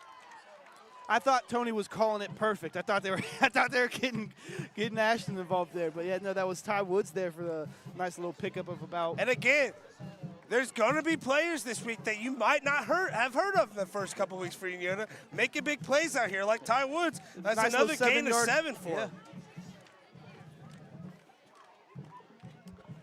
So Unioto second and third on their 44-yard line. Break the huddle with Dollison in the backfield along with Hoops and Woods. Snap to Hoops. Looking to his left, looking like he's going to try to get Ty Woods there on a deep ball. Looked like it was a little post route. I'm not too mad about that call because, again, I figured Hoops at some point would go for a big shot here and just try to really start putting Waverly away. I think they're going to, I say they're going to look to run it again, right up the middle, give it back to Connor, let him get this 3-yard first down, and maybe do another run before they take another shot here at the end zone. One thing, I like to try and get in the minds of coaches just to see if I'm right, but I think Hoops might be thinking, we get a quick touchdown here, we get 3 and out, we could possibly get 2 for 1 here. See, now me as a coach, I'm thinking, let me run the ball down at the throat as quickly, not as quickly, as methodically as possible. Take some time off that clock. Maybe go up 3 scores. Leave them not a whole lot of time to answer. Go into the halftime up 3-0, or go up to halftime up 21-0. So fourth. One of the few two times here. that we're only What going to does see 1 yard. Tony, what are you thinking Unioto does here? Do they punt it? Do they go for it? What are you thinking? To be honest with you, I'm going for it. Obviously, it's a little bit of a gamble, but with what I see up front, I'm getting behind the center. This is back-to-back weeks where we stray away from what I think that they really need to do, and that's get back to the power football. You saw these guys wanting to eat out in front of the run before. I just feel like with a couple of yards, they can get that every time. And then it's not only just a trust in your offense. It's a trust in your defense. If they don't get it, it looks like, hey, you know what? We'll go ahead and trust our defense not to give up anything big here and kind of keep them at bay. Is there a timeout? I don't know if there was a hard count. It looked like Unioto was going to go for it here, but call timeout. Yeah, all right, timeout Unioto. Long discussion there to find out who called the timeout. Yeah. So with 6:44 to go, 14-0 here for Unioto, 4th and 2, ball on their own 45-yard line. I agree with you guys. I think you go for it. I think what you do is you come out here, you try to get on a hard count, get the easy first down. If anything, on this one, I'm show and run. Hard count, like you said, I'm show and run. Maybe give them a little RPO, a little run play action here if that's in their playbook. If not, maybe do a little bit of a little play action pass, get a short pass out to the corner, and see if you can't get a little screen or a little bubble pass out there and get you 2-3 yards. One thing that we've learned here, too, is they're not afraid on these short situations on 4th down to go to Dollison or New. And just I think what the advantage of going to New is you kind of gain that extra blocker with that running back up there. And like like Tony said, it's just those big guys up front, they're just something special out there. They're just doing some crazy stuff. All right, so it looks like they're in the same Unioto formation. definitely comes out in a power set here. Yeah, the same formation they scored their first touchdown and led I believe they had like 4 or 5 straight runs earlier in the game out of this possession or out of this formation here. Number 55, number 57, both linemen in the backfield. Bryce Jarvis, good block. It looks like Unioto will get the first down there. Hoops on the carry. Big 4th down conversion there late in the second quarter.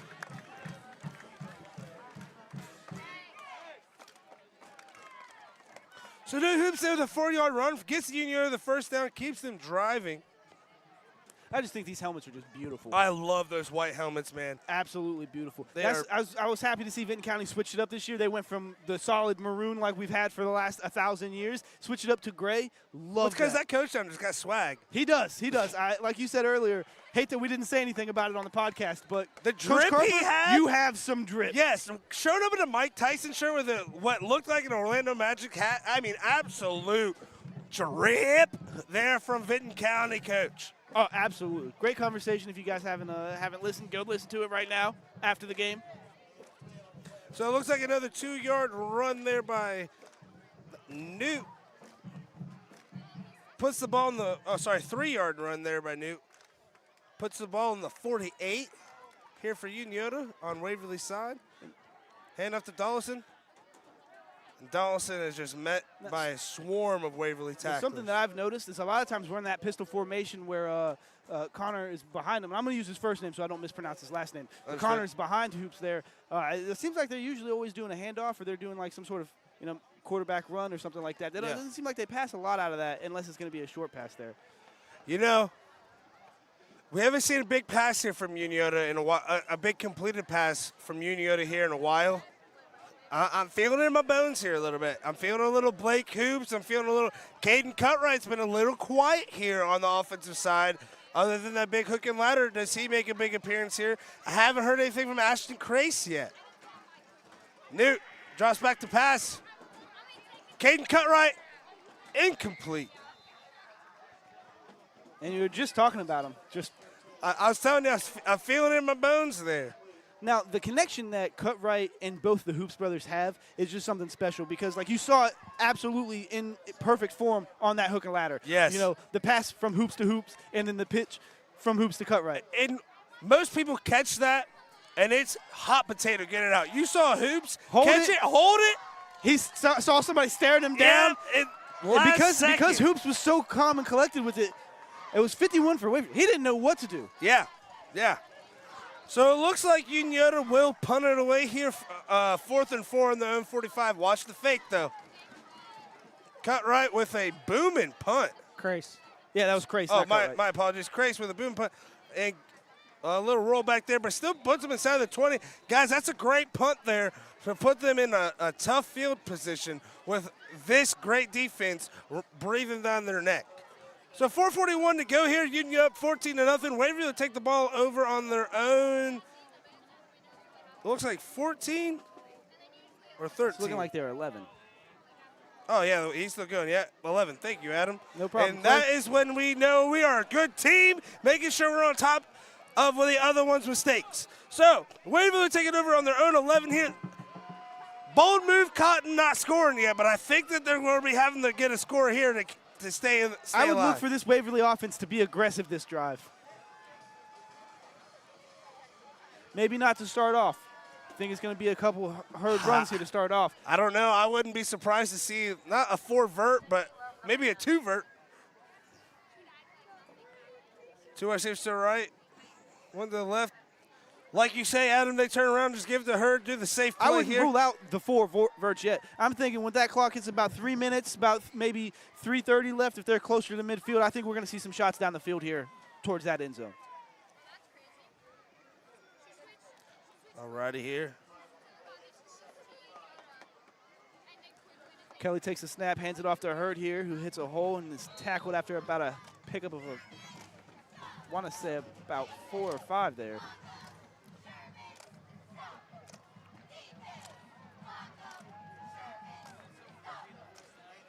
Now, guys, remember, Waverly isn't. It wouldn't be it's not the first rodeo trying to come back. Again, they almost completed a great comeback week 1 against Miami Trace, down a few touchdowns. So 2 touchdowns to them isn't a whole lot, but with her being met here by Big tackle by Ben Griffin there and a couple other Shermans. That's a great tackle by Griffin, but you got to watch that extracurricular there at the end. I love it personally. I'm all for rough football, but I do understand what you're saying. In this day and age, you got to watch that, otherwise you're going to see some laundry on the field. Yeah, especially in a game like this where the refs are probably trying to keep it in control. They might try and show, I don't say show their authority, but say, hey, things like this might not happen. But again, the refs have been kind of letting the boys play out there, and that's something as an ex-hothead player I love to see. Now it's looking like they're going to punt here. They got Swords deep. He is the punter. Now you got to be careful here, not to bobble this, not to have a bad snap or anything like that. Oh, it looks like we're going to get a timeout from Waverly here. I'm not going to lie to you, fellas. Now inside your own 20, is this one that you go for 4th and 2? I think so. I'm sorry. I'm a ballsy guy. I'm not going for it, though. Kind of like how we've been saying, I'm not lining up. I'm not turning around, handing it to my running back. I am getting punt formation. I'm doing a direct snap there to my cadence guy, and I'm letting him hit it because I don't want Unioto ready for it. Because I think if Unioto's ready for it, they can stop it. I'm a pretty gutsy guy, but I'm also pretty good at coaching when it comes to NCAA 14. Well, Adam, there's a reason that I am not a football coach. Yeah, so here, this is one of the few times that I would absolutely punt. But again, Tony, what are you thinking here? I punt just for fear of getting behind 21-0. Yeah. Like you said, there's a big difference between being, what'd you say, a score away or completely out of it. Yeah. It's It'd be tough getting 21 points, especially with the way It looks that like it's going to be these tough getting players are. 14 points. Now, like I was saying, though, you absolutely got to be careful. You got to make sure you have a great snap. You can't bobble it. Can't take too long to get it out there, so that way there's no block or anything like that. I love the guts here by Waverly. Hands it off. Oh, he's met by number 10, David Long. Looks like he's going to get it, Keeps though. his feet going. Does he get it? They put the big fullback in. Unioto just came up with the football.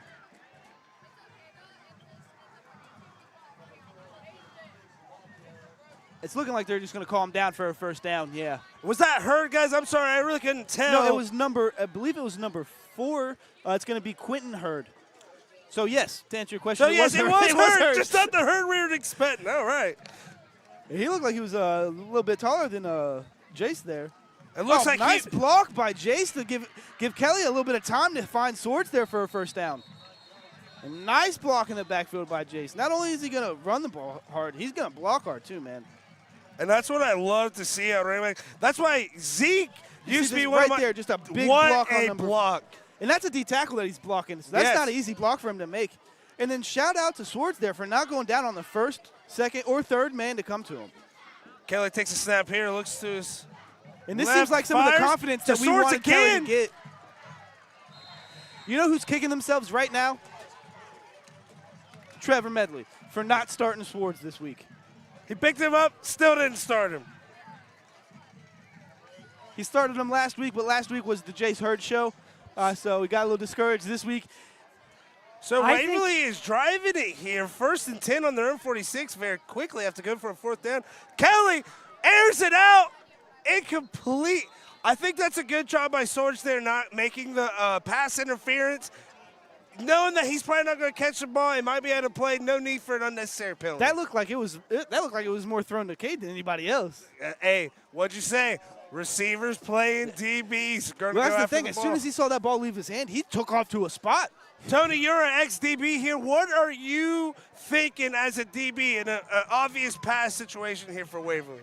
What I'm thinking for this defense is that I feel like they got to keep their safeties right in that middle pocket because Cody Swords, probably all 4 of his receptions. Oh, Ashton pick Grace there. out here still getting the ball batted down. It's something he might want to have in his own pocket, but I'm telling you, he's out here tonight. Ladies and gentlemen, if he picks that off, that's a pick 6 all day and night. But Cody Swords, all 4 of his receptions in that What same a- pocket in oh. the field. I think you got to bring the safeties up, rely on your good corners just like you did right there, and cut that You off heard because me it say doesn't it seem so like many they have times much last week, else. Clay. You got to catch the ones that hit your hands. Yep. And good by Ashton Grace because if Kelly gets that pass complete, that's a touchdown as well. Nice little short pass here to Swords. Swords to the 20, the 10, Dive. 5, touchdown, Waverly! Well, Clay, looks like you were right. You go for it on 4th down there. Yes, 4th and 2 yes. in your own end zone. So Waverly calls a gutsy call, like you say there. Go for it on 4th and 1 and their own 20. Yeah. Own 20 and end up getting a touchdown here. Kelly to Swords. Look at these blocks. One miss. Then look at 54. Turn, find somebody. Turn, find somebody. What 51 does here, he doesn't get a huge block. He just gets in the way to give Swords a little bit more room there for the touchdown. Number Cody- 51 named Jace. And kick Unfortunately, away. cannot pronounce the last name. But yeah, if he doesn't get there to make that effort there to try to get that block, we're looking at a possible tackle there by number 20. So that's a 46-yard touchdown pass, Kelly to Swords. I will be a little biased there. I'm kind of glad Kelly gets me a touchdown pass, especially being a long one, guys. I don't know if you can see it if it translates on film as well, but Cody Swords has elite game speed. The person that was trailing him, number 20, was Cody Braden. He is also a wide receiver.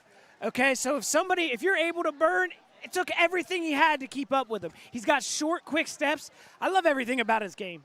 Yeah, And I like that to, he has Cody found Braden the there. weak spots, Tony, of this coverage of Unioto, and instead of keep running, he just stops and sits and knows Kelly will find me eventually. I just got to stay where I'm open. Yeah, You but take, turn, set your feet, get the rock to your best players. One thing that Coach Shu said religiously, I know it's basketball, I feel like it still applies to football, take what the defense gives you. If they're going to let you sit there wide open, sit there and be wide open, man. So with 2:12 to go, Waverly puts together a much needed touchdown drive. Get them back in the game. 14-7 here. Kick coming away. Unioto definitely about to jump into their 2-minute offense here and see if they can get a touchdown. Kickoff to number 20. Cody Braden again. Cody Braden makes one man miss. Something that we didn't talk about on that last play Waverly was Tigers. the hustle by him to try to lay out and make a last-ditch effort to stop that touchdown by Swartz.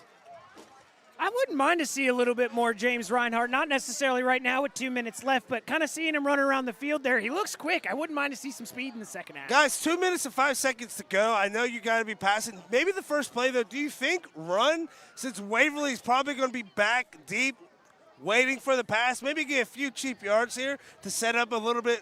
Maybe, because again, you got to think with Union and their kicker, they get to the 40-yard line. They're probably well within, not well within, but close to being within field goal range. I think you dig deep in the playbook. I think they might have something special. 3 wide receivers to the right, 1 out to the left, 1 running back in the backfield. Newt Hoops takes a snap. Quick little pass to Caden, cut right. He's met by a Waverly tackler. That is number 80, Slade McGraw. I believe it was number 88, Sebastian.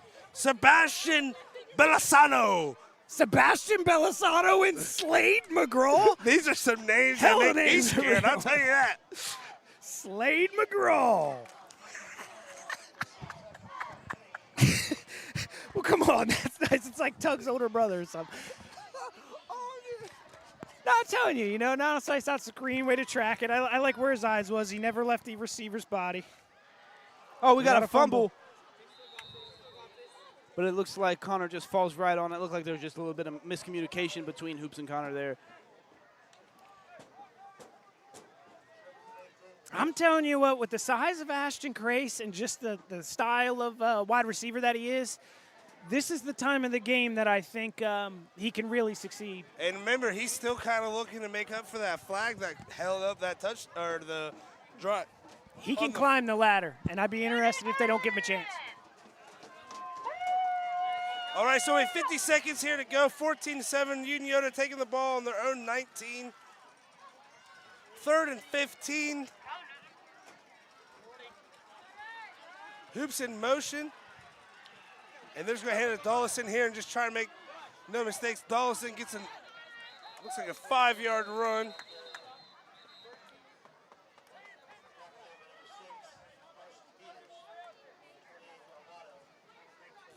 And it looks like Waverly takes a timeout. That will be their second of the half, I believe. I know it still says 2 up there, but I think it has said 2 up there, so they should have 1 more left here. 4th and 5 for Unioto. You have to punt it away. If I'm Waverly, I'm sending the house here, fellas. I'm sending the house. If you can get a block, punt, and then turn around and get a touchdown going into halftime, that's huge momentum here for your Tigers. Now, do you gear up for the block, or do you gear up for Jace getting the return and possibly making a big return here with 30 seconds left? I'm doing it for the block because if you don't get the block, what you just said happens. And not if you ain't got the blockers down there because everybody's sold out for the block. See, but here's my thing. If you send everybody for a block, right, and they keep these 2 wide receivers out there and they're not ready for the block, I feel like you have a better chance. And then if they do pull everybody in there to block, Jace Hurd has extra time. They get a few more yards. But it doesn't. Number 1 is back to receive the punt as well with Jace Hurd. That is going to be Mason Pollard. He's a sneaky fast guy you got to keep your eye on as well. I believe he also got picked up this past week in fantasy waivers. Right to Booming Pollard. punt. Booming punt. That's what you need right here from Unioto. Wow. Whoa. Nice What open field tackle there a by play Ty Woods. by Unioto.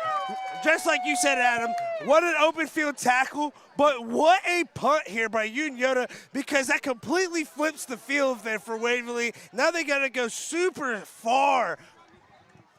Only What got is that, 22.7 seconds left to do it, too. Yeah, I don't know how good their kicker is. I don't know if they play for a field goal here, if they try a couple big plays, maybe get a touchdown.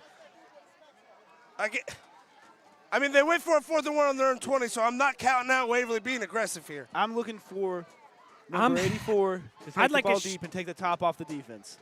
I'd like a short pass with 3 blockers out in front of Hurd. Yep. I think that's all you need because I swear to God he can find 70. So we got We got Pollard and we have Lane Bear to the bottom of your screen. Swords coming across the bottom. Kelly throws. Uh-oh. Ooh. It looks like he threw it out of bounds. And that's what you need. You definitely don't want to throw a duck right in the middle because a pick could be ugly here. 14.6 seconds to go. Guys, are you running one more play? Are you taking a knee and just going in? Again, down 7, I'm going for it. Like I said, I'm at least taking the top off that defense one time. Look at your running back, man. Even if it's just that, you got to take another step. Speaking of which, Hurt in motion. Little fake that way. Uh-oh. Oh, a little slip here by Swords. And it looks like Waverly would take that in. Marcel James coming up big with the chase down on Swords. Well, the clock has stopped, so that has to mean that Waverly called a time. Okay, yeah, Waverly calls the timeout here. Guys, 14-7 here with Waverly, 5.8 seconds to go. No matter what happens here on this play, and I don't mean this insulting, it's just not a great half for Waverly here. Still only down 7. Yeah. I mean, again, as a coach, you're not happy because you're down 7, but you got to be happy with we just played like absolute dog crap, only down a touchdown, and I'm pretty sure Waverly gets it coming out in the second half.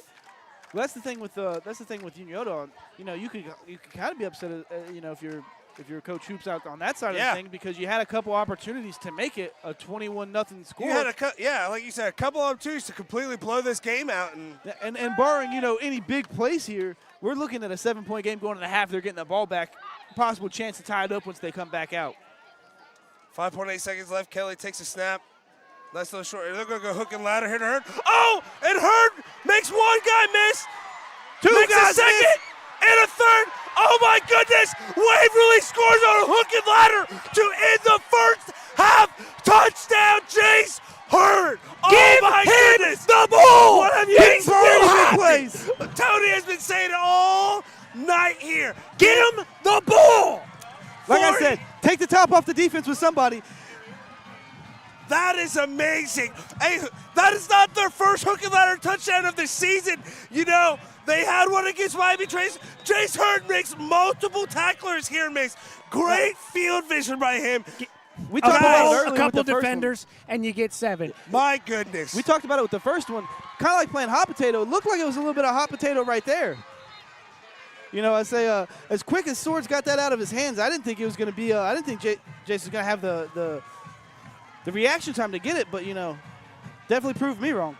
So, guys, what a way to end a first half. I'm speechless. Yeah. I mean, an amazing executed Now hook you're not- and ladder by Waverly. Waverly has all the momentum right now going into halftime. Now as a coach for Waverly, you're not mad at all going in the half. No, You're no. excited because you got a chance to come out and take the lead early in the third quarter here. Tony, I got to go to you. You said it the entire time they had the football.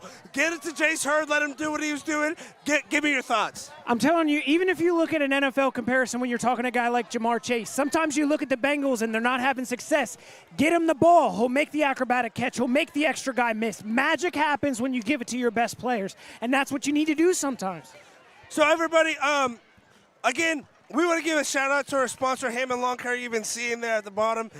These giveaways, the pizza that we gave the student section, these gift cards we're giving away, these literally are not possible without this man. He's a great businessman when it comes to making sure your yard's done on time. Great quotes, great prices. Make sure you give him a shout-out. Waverly, hook and ladder to end it on the half to make it 14-14. We're going to give you a little break from our crazy voices here. We'll be back in about 10 minutes. Try not to miss this too much.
Welcome back into this electric game here against Unioto and Waverly. We're tied at 14-14 here. We just got the absolute pleasure of watching the best band in the SVC, Unioto. We want to give them another round of applause.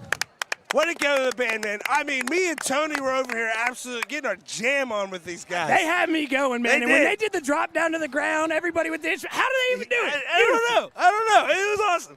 So, guys, first half ends on a hook and ladder to, I think it's from Swords to Hurd. One of the biggest plays I've seen of the year. Gets the game tied 14-14. I feel like they need to get Chase Hurd the ball, but maybe get him on the outside. Tony, I want to go to you. You've been the one that's on Chase Hurd all night. Obviously, he's on your fantasy team, but you just doing some analytics, realizing what you got to do. What do you want to see out of Waverly?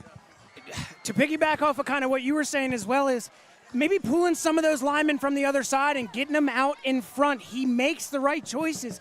I haven't been able to say the same thing for the quarterback tonight. I know towards the end of the game he got it going, but again, it was kind of the same player. Cody was getting it going too. I really feel like a guy, Caden Cutright, is going to kind of realize those things. Yeah. And Matt Hoops is a great coach. So get the ball in Jason Hurst's hand, and honestly speaking, let him just make his own choices. Let Chase Hurd be Chase Hurd. His ability to switch directions keeps the defense on their toes. If you're sitting there and you're preparing for him, you can't choose one way or the other, especially if there's a warm body in front of him. Adam, what are your thoughts on that first half? Electric, man. I said we were talking there for a minute, talk about how Waverly had a must score. They didn't score, got a couple of stops, and then scored late. Yeah. And then, they scored even later as time expired. With Bold that move, Cotton, but it looks like it paid off, right? It did. Oh, boy, it did. It did pay off. So, just to give you guys a little recap on the touchdowns here. So, Unioto got on the board first, pretty much at the end of the first half, to go up 7-0. Then they go up again. That was off of a Newt Hoops touchdown run. And then Dollison gets another, after a huge run, gets another touchdown with a 1-yard run. Gets a little dicey there for Waverly. Don't know what's going to happen. Waverly able to respond with a touchdown of their own. Kelly to pass to Swartz for a 46-yard touchdown. They come up with a stop. And then, like we told you, huge 46-yard touchdown hook and ladder play here from Waverly. Guys, we kind of said it here in this first half. This could be a defensive battle that people maybe not have been expecting. Oh, absolutely. And to talk about defensive battles, we got a defensive battle going on in Trimble right now. Vinton County is leading 7-0 at the half. We have, you said Zane Trace is tied 14-14. Yes. Who are they playing this week? I believe they're playing, I think it was Marion Union or something like that. And then also we have Adina, unfortunately, down 41-0 at the half against Amanda Clear Creek. Again, though, not their first rodeo. They came back from a big deficit last week. They pulled it off again. They came back from a huge deficit last week, only losing by 3. Shout out to them for never giving up. So looking forward to seeing what that final total is. Me too. So again, guys, talking about looking forward to a final total, if this second half is anything like that first half, we're in for one hell of an ending here. Oh, absolutely. I'm excited for some. I'm excited to see a little bit more offense. We saw a lot of defense in that first half. I'm ready for these offenses to come out, both these quarterbacks to come out slinging, because we both know Kelly can sling the ball. We both know Hoops can sling the ball. There's that big hook and ladder here, kind of like you were saying. Kelly throwing the ball with a nice dime, so that Swords can give that pitch. Hurd makes a few people miss, makes one more. Huge touchdown to end that first half. Something that I did see on that last drive there before this huge play was you saw Kelly get a little comfortable there. Get them up. I think Tony's ready to get this student section rocking. That ball on the freaking tee, bud. Oh, baby! Here's the mouse of pain! Don't forget to jump. Let's go! Woo! Tell him, Tony. Get him hyped up. Let's go. It's football time here. Come on, let's go. Tell him. It's football time here at the U. Like I said, it is 14-14. I don't think Tony's hyped enough. I'm telling you right now, I wanted these fans to let these boys know that the way the second half ended is not the way the third quarter's going to start. I'm telling you, I feel it. Guys, I want to give a shout out to Griffin Sams here. He does have the best number on Unioto. See, I was saying the same thing about Jace. He does have the best.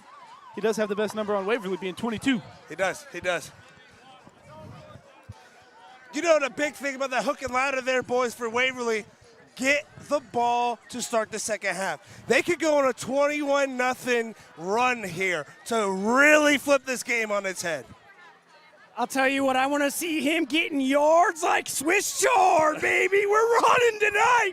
I want to see some passing, but I'm telling you, I love the lateral quickness.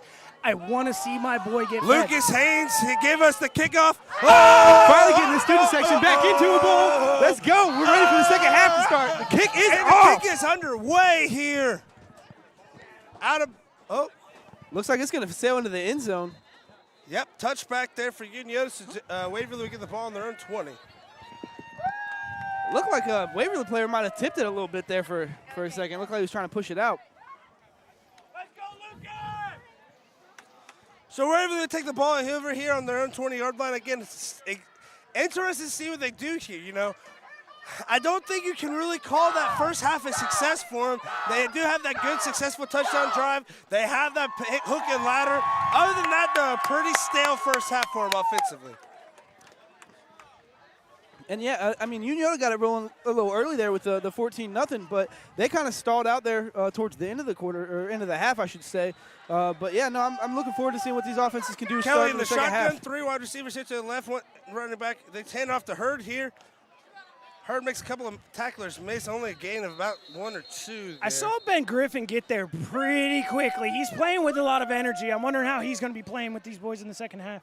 Guys, I think one thing that to be noted here, not so much last week against the Pioneers, but that first week against Miami Trace, it's a close game for Waverly compared to Unioto. You know, their first couple games kind of been blowouts, and they're actually, sorry. Yeah, check again, Clay. Check again. Yeah, my apologies on that one. My apologies. Oh, Swords with the catch from Kelly.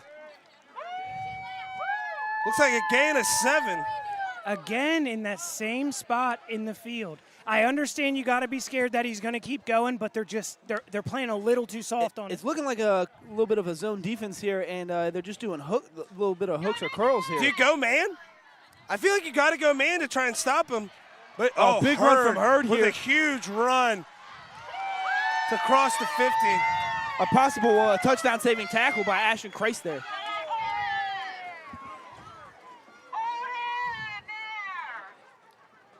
Hard tackle. Looks like he got the wind knocked out of him. So a nice little 30-yard run there by Hurd.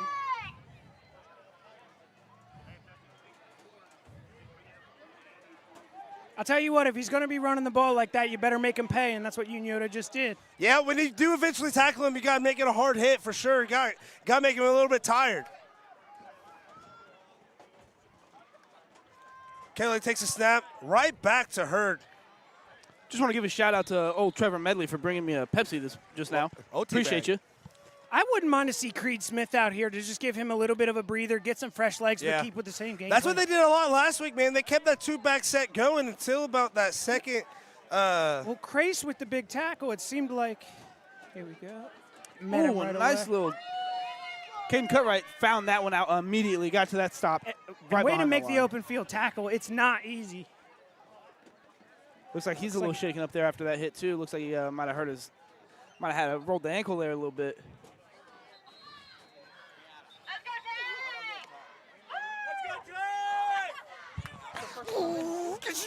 Sorry, I did a tank dance. All righty, so 3rd and 3 here from Unioto's 21. Waverly has the ball. It's been all Jace Hurd and Swords on this first drive here. It looks like number 13, Cutright, comes off a little injured. Hopefully he gets okay. That'll be a big blow here for the Shermans. 3 wide receivers out to your right. 1 H-back there. One running back to the right of Kelly. Got a 40-second timeout here on the defensive injury. Okay, good, because I really did not hear what he just said. Yeah, it's looking like Caden's right here in front of us. It's looking like he's just got a little bit of a cramp there. That's good to see. I'd much rather be a cramp than a pulled hammy or something like that. Hopefully he's back on this field quickly. Kelly gets the handoff, turns it off to Hurd. Hurd, good call by Waverly there. Give it to your stud and let him get you that first down. Oh, he was stopped short.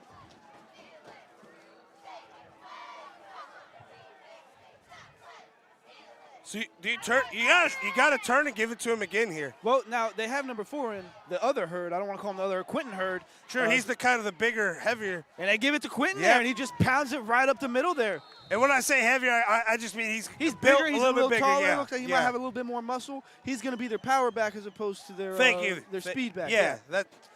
Again, It's wild that they have- teamwork here on Wild that Right the they both have you got Hurd as the speed and Hurd as the power. Yeah, it is gonna hurt. So a 1 yard run there by Quentin Hurd, thank you. Ball on the 26, man. Waverly is really driving here to open up this second half. They must have heard us at halftime. Now, something Hurd I'd like here to in see motion. is Hurd catching passes here, a little bit more in motion there, kind of catching the flat. Here's the man wide open. Oh, wide open. Wow. And that Is a Mason Sparks. touchdown Tigers. Mason Sparks on the 26-yard pass and catch from Mason Kelly. Waverly takes their first lead of the game, 20-14, looking to make it 21-14. I wonder if we're going to see a little bit of the tail of the first half here in the second half, but just the roles reversed. Maybe Waverly gets off to a hot start and kind of slows down, or Unioto is able to pick up the pieces, get tied late. But it's kind of hard to stop all this momentum that Waverly has right now, especially after getting all the momentum there at the end of the half and just building on it and coming into the second half with it. And like we were saying, like you said there, and I'm kind of like we were saying in the half, you let a big play like that happen for Waverly, they have the momentum coming out into the second half. Yeah, I remember we were talking about possibly a little bit of maybe Waverly has some stuff they got to do in the locker room to talk about, so that way they can come out firing all cylinders. Kind of flipped the switch there right as we were saying that. Yeah. So Waverly comes out with better commentating. I will get this down eventually.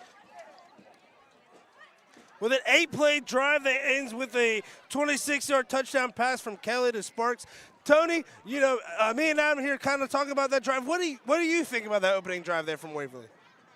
I was really hoping to see a little bit more stoutness from the defense, but it's fine when you have good players on the other side of the ball. We talked about Cody Swords getting a lot of attention and maybe directing more to stop that play. What did they do? They went to the complete opposite side of the field and found a receiver that nobody was even thinking of. And I think they took a little bit I think Waverly head coach sees big defensive back Caden Cutright come down, and he says, we got to attack.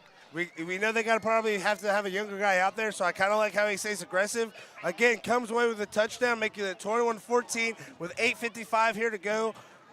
I'm not going to lie, you can kind of feel the energy sucked out a little bit here from Unioto. They're kind of feeling the pressure here, but, senior quarterback. You got some senior wide receivers. You got a senior back.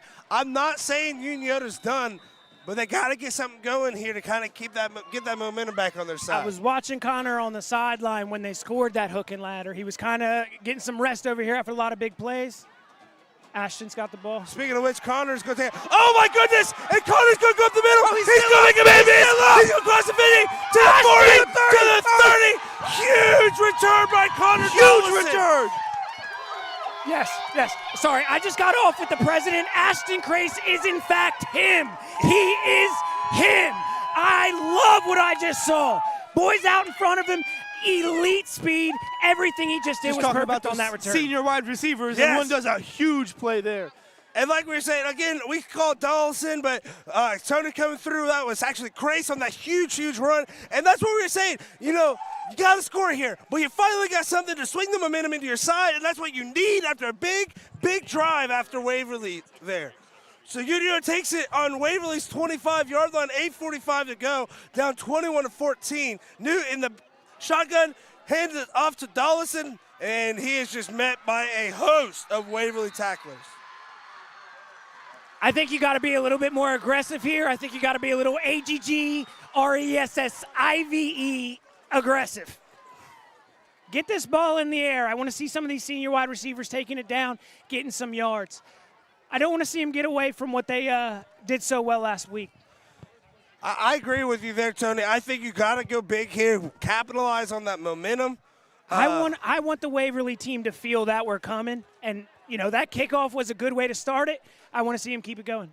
You have to capitalize on this great field position. And we were talking about off air a little bit. Dude, who's coming in this game with a little bit of chip on his shoulder? You heard that smack talk. Let this boy go. And here we go. Newt, drop back to pass, and he finds Blake. Yeah, hoops to hoops there. Gain of. Can I just go ahead and say, hoops, there it is. No, you can't. Hoops, there. It's trademarked. Well, I mean, maybe he's just giving you a shout out. Yeah, but we're on the fantasy league, I know. So it looks like that was a gain of 3 there. Bringing up a big 3rd down and 10 here. Newt in the shotgun takes a snap. Oh, makes a tackler miss. Oh, he's going to go. I think he gets the first there. The scoreboard people definitely think he got it first there too. It looked And like that he is did. the I first think down. he knew where he needed to Right go. That's at an the actually 17. exact Just in time. 10-yard run. I think that's great vision by New Hoops. He figures out, I passed the first down. I don't need to take a big hit. I run out of bounds. Great awareness, knowing exactly where he needs to go, exactly where he's at. And that is senior Making leadership. would-be tacklers miss. Yes. So Unioto going to come out here in the shotgun with 2 wide receivers to the left, 2 wide receivers to the right. Dollison in the backfield with Hoops. I think I'm looking left side here. Hoops takes the snap, fake handoff, rolls to his left. Great block by Dollison. Oh, no. Oh, no. Oh, my goodness. And that is an interception for Waverly. You hate to see it off the tip because that is not Hoop's fault. No. As much as he wants to get this offense going, though, throwing across your body to the other side of the field is I think just that's probably just a something you don't want to throwaway. do. Just, Yeah. if you're going to throw it to the back of the end zone, throw it out of bounds. I get what he's doing. Those corners are not as big as the boys that were around that ball, but you True. see something like that happen, and it's just a One risk. good thing You here, see, though. you see 2 Unioto players touch that before you ever see a Waverly player touch One that. good thing here for the Tanks is Waverly has it on the 1. So chance to make a big stop here. If you're KB the Perkins Unioto has been a defense. little quiet tonight. I'd be interested to see if he can't get back there and get one of his first sacks of the night for a big momentum change. Something I'm happy to see is they have finally got Caden Cutright up, got him stretched out. He's back on his feet. So Waverly's going to take it on their own 2 here. After the big interception, they're going to give it. Wow, Hurd finds some room outside. And a big tackle there by number 9. Do not have him here on our sheet, but big tackle there by him. Gain of 6. Sorry, 5 by Hurd.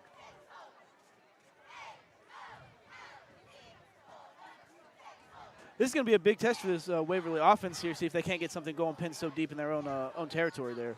Wow, Hurd, another great cut.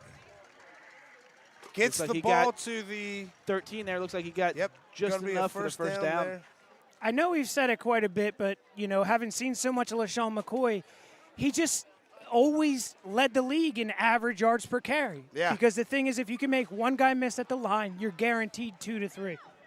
Kelly in the shotgun, 2 wide receivers to his right, 1 down to his left. Hand off here to Hurd. Wow, Hurd is just finding those holes, and he's exploiting them. Nice tackle. Guys, there I by- think Waverly's offensive line kind of took it personal how much they're getting pushed around there in that first half because they've came out in this second half, and they have set the tone. A lot of motion from their linemen. I'd like to see that from Unioto, but just like we talked about coming in, we wanted to see those big linemen up front getting out and moving. So we got another handoff here to Jace. He's going to take it to about the One of the scariest 27. things you can see as a defensive back is a lineman with a full head of speed.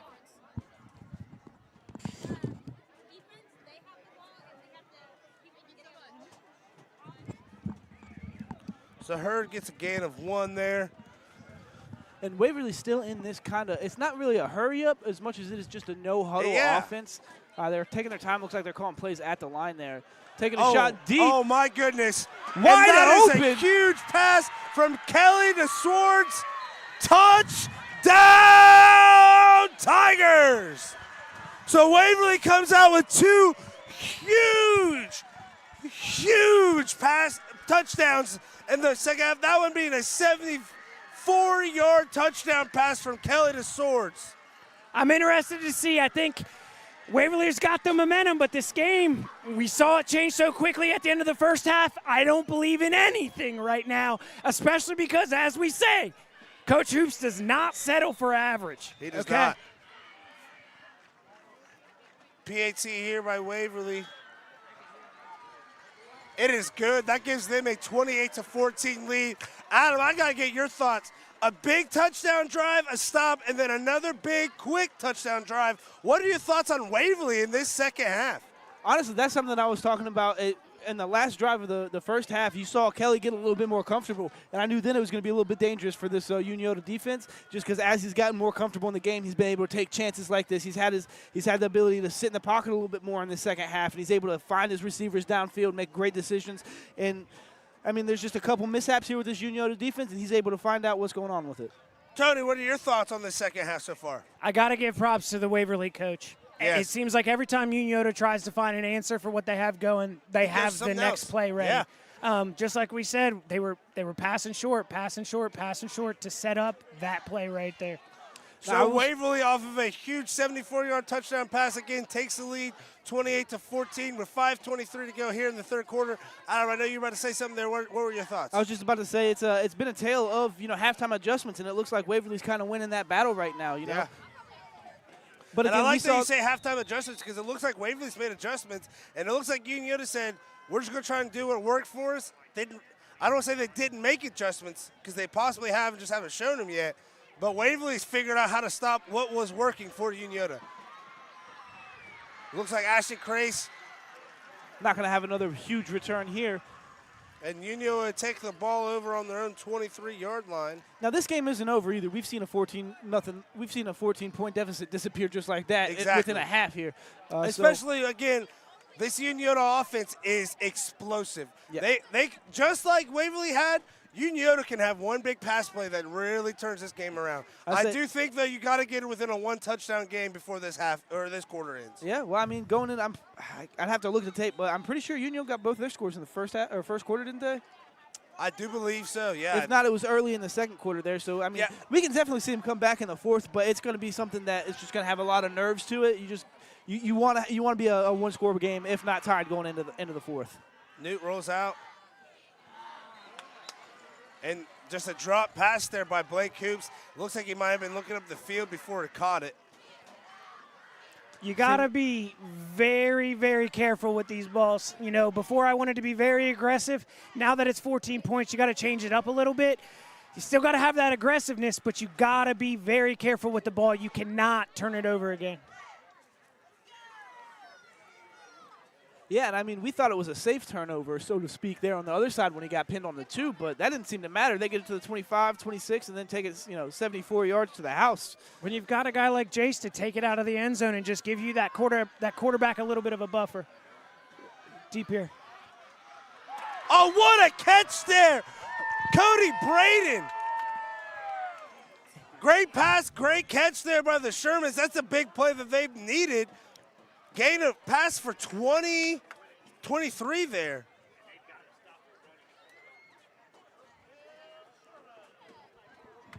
I like seeing get another receiver involved. Honestly speaking, they've got a ton of weapons. There's no way Waverly can answer all of them. They got to start exploiting. That's something I like to see coming out on this drive is that he didn't look too rattled from that last pick that he threw. He's looking like he's just going to try to shake it off his head, go out and get a score here for him. I picture Go up. Blake Hoops here. Uh-oh, we got a flag. It's probably going to be hold here on Unioto. Looks like we got 2 flags down. Yeah, and that's going to be a hold there on Unioto.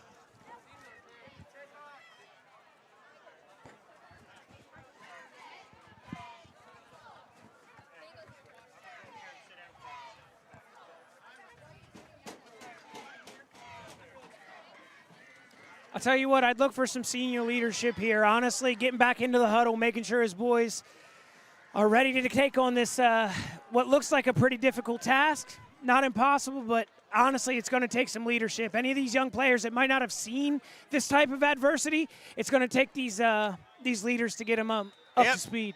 And that's something, too. New drop back to pass, gets it away. And that's Woods. My guy Ty Woods, come on, get them all involved. Looks like there's going to be a face mask call here as well, so it's going to put Unioto into a first down, or I believe it's going to be 2nd and 5 to go.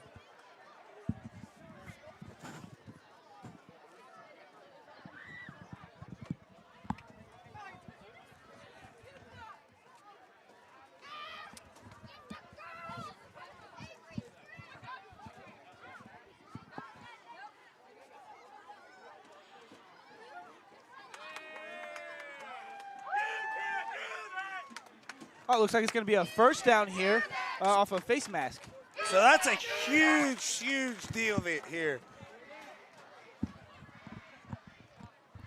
I'm hearing the student section get back in. I'm seeing a lot of the fans here getting back in this game. I'm smelling some momentum. And that's what Unioto's players need. They need this home crowd to give them the home crowd advantage again. He gave him the Duke's going time. deep. And Just overthrown his receivers there. Looks like he was going for Cody Braden again there, number 20.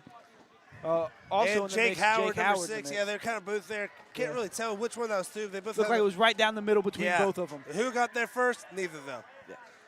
I do like Unioto being aggressive here. You know, they've kind of, you know, Matt Hoops has realized, hey, we're down 2 here, running the ball. Yeah, that's nice, but we got to get a score. And it's been pass ever since they come out for this drive, which again shows great trust in your quarterback coming off of an INT, and you're trusting him to still lead you down. 3 wide receivers to the left, 1 to the right for Unioto. Big push by Waverly or defensive line. Looks like Looks could like have been Howard there was wanting a little bit of a pass. Yeah, it looks like he's being held a little bit on his jersey, but no call there by the referees. Incomplete pass. I think that was a good no call there. Yeah. Again, with the way that the refs have been calling this game, I kind of agree with you. They've been letting these boys play out here. Because, I mean, yeah, Howard wanted it, but it looked like he was making a little bit of contact himself there, too. So the one thing that I always just ask from referees is to be consistent. And this refereeing crew tonight has 100% been consistent. If you're consistently not making those calls, yeah, that's great. If you're consistently making those calls against both sides, not so great, but, you know, at least you're being consistent. Yes. So Union's going to have 3 wide receivers to the left, 1 to the right. Dawson in the back foot. Hoop's going to take the snap. Nice little screen pass. You got to catch that. Absolutely. Connor's had a great game here. I don't want to say anything. I don't want to say anything bad about him, but you do have to catch that, because if he catches that, that's possibly a touchdown. If not a touchdown, a big, big game for the Shermans. Looked like we got a little taunting there from Quentin Hurd there to Connor. Yeah. Hey, I love it. Yeah, that's not a man I'd taunt personally, but then again, I don't think I'm Quentin size. Yeah. So 4th and 5 here on the 49-yard line. I think Unioto has to go for it. I think Matt Hoops agrees. Brings his offense out here. 2 wide receivers to the left, 2 wide receivers to the right. Unioto crowd is getting loud, but so is Waverly's crowd. Dude takes a snap. Oh, cuts up a huge pass to Blake. Oh, it looked like Waverly players ran into each other there.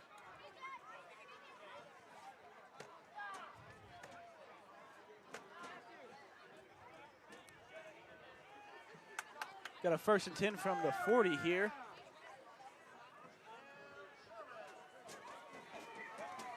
Great play call there. Great awareness by Hoops to step up in the pocket and find Hoops.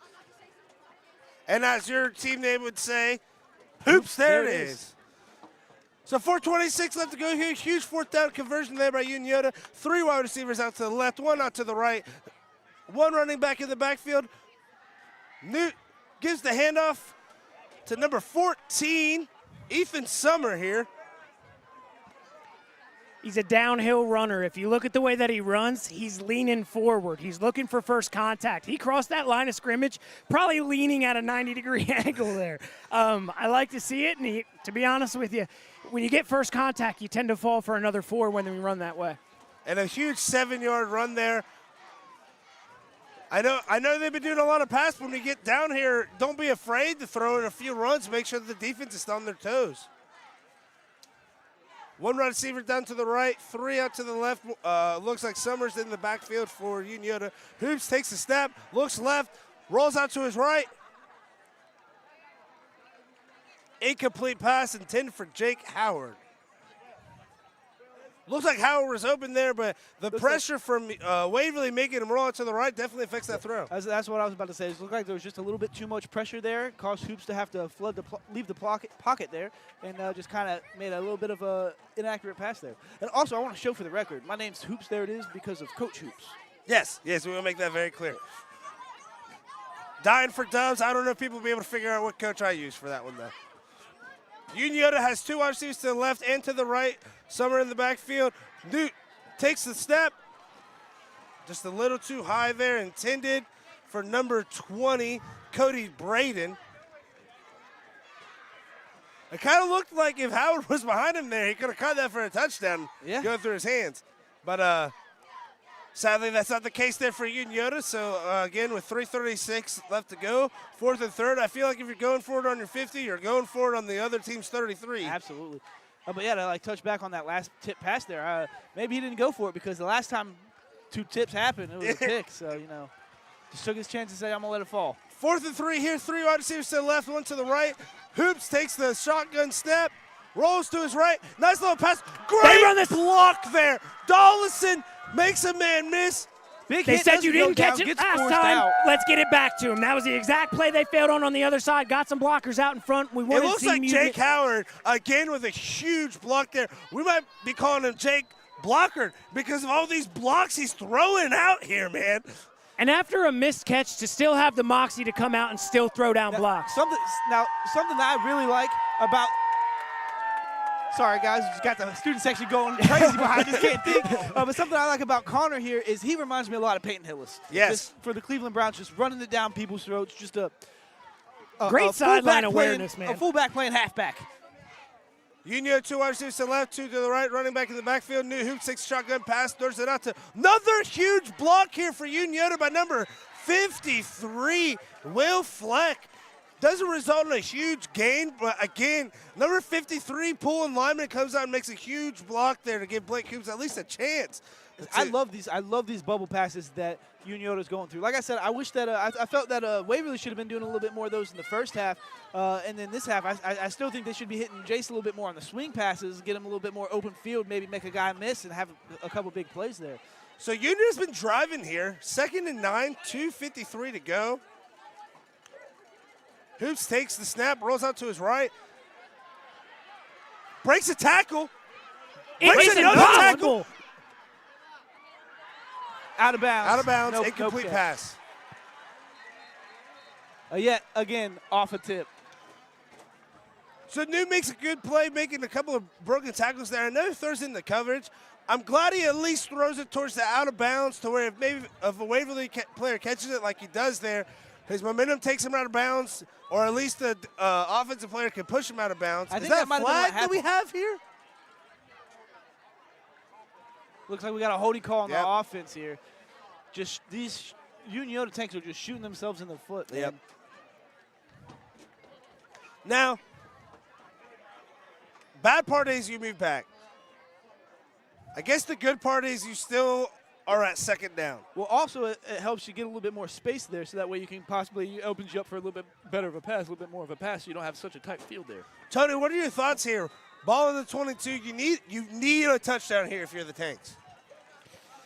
Being 2nd down, some of those bubble screens, some of those passes just get some of the yards back is probably the way I'd look on 2nd. 2 wide receivers to the right, 2 to the left. Looks like we got a low snap there. A lot of time. Just can't find anybody open. Just dumps it to Dollison. Dollison tries to make something out of nothing. That's just amazing coverage by Waverly. Yeah, looks like he's going to take a loss of about 1. And that's a forward progression there. He's going to get right back to it. It looks like just a no gain, no loss there. Kind of. Yeah, it is a loss of 1 there. Thank you. But again, I want to shout out Waverly. Great coverage there. I mean, nobody's open. They make Blake do the check down. When he does the check down, they completely swarm. To quote you earlier, that's not something that Unioto's doing wrong. It's just that something Waverly's doing so right. Yes. Got Hoops dropping back here. Delivers a pass to Hoops in another, not arid throw, just a tipped throw, ball up in the air. It just makes you nervous there as a quarterback, you know. Great hit by number 2 there for Waverly. Or was that her 20? Oh no, that was number 2. Yeah, Sorry. now we got a 4th down and 20, ball on 23. Did he kick a field goal here? As gutsy as these guys have been calling all game, I feel like a field goal does nothing for you. Yeah. I feel like a field goal does absolutely Not nothing. when you have a clock-eating beast on the other side of the ball, if not scoring. With time running down here in the 3rd quarter. So 4th and 20, 1:49 to go. Unioto definitely needs a first down here. Oh! Throw out You got an open receiver. And it's incomplete.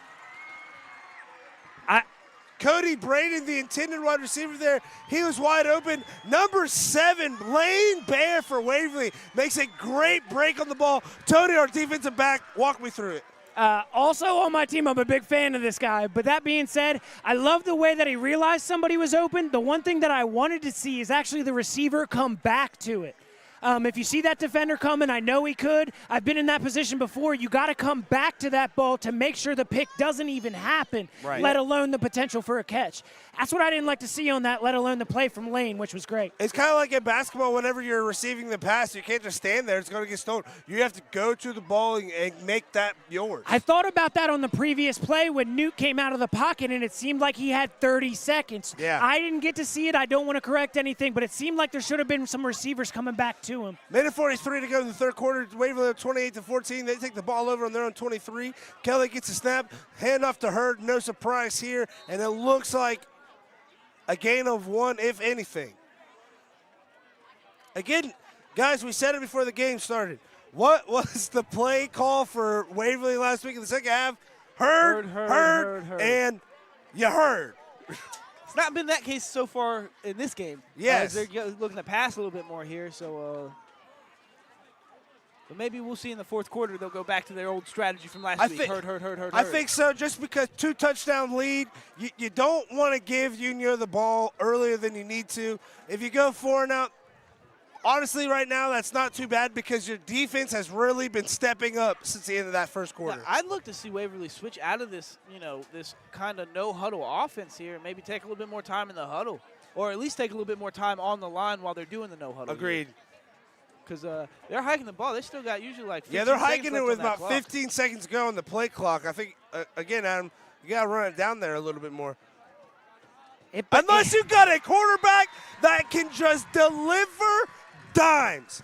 Kelly to Mason Sparks. We say so many times, if it's not broke, don't fix it. That hurry up is keeping these defensive line in check somehow. They've got sacks in every game. They've got nothing this game. Something's working for them, and I don't know if I change it. If it's getting to the line fast, not allowing substitutions, it is what it is. But, geez, Luis, it seems to be working. It is. It is for sure.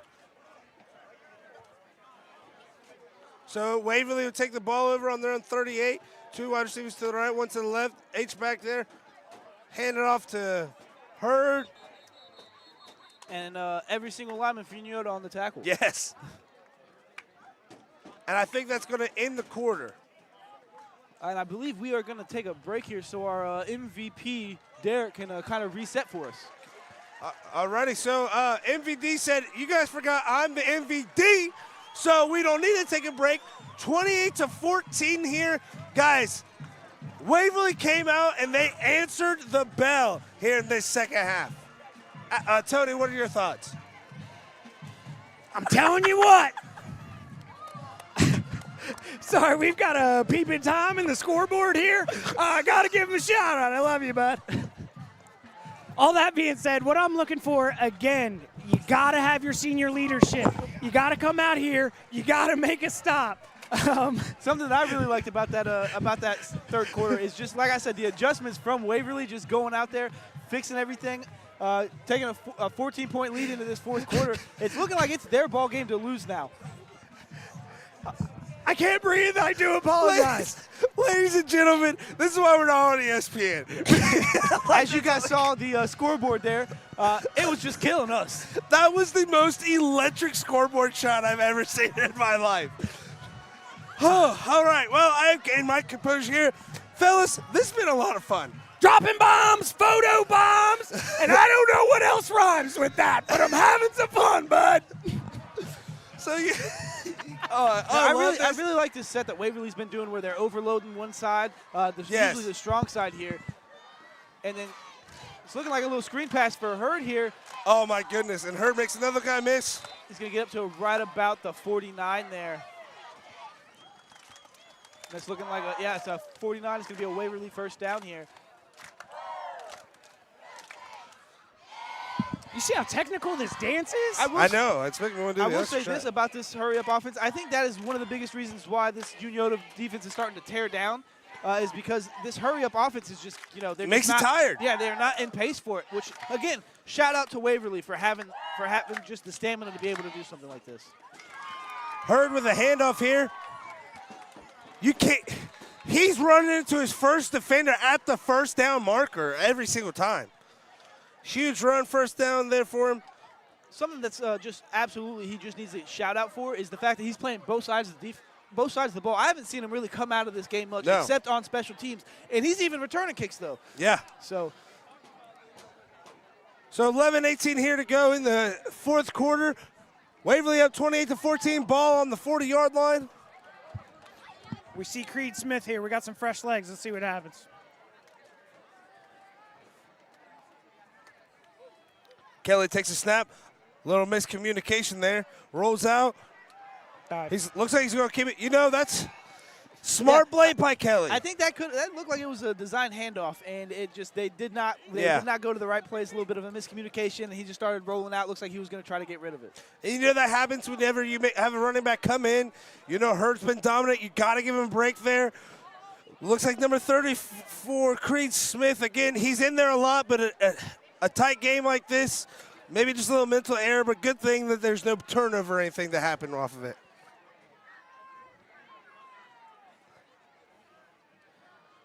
We got Swords going in motion here. Handoff to Creed Smith, who takes it right up the middle here. Makes a couple quick feet. Defenders miss here before he's finally thrown down at about the 26 or 27 here. Guys, this is what can be dangerous for Unioto, is because Creed Smith is still a good back here for Waverly. So even Hurd being out, you still got to be worried about him.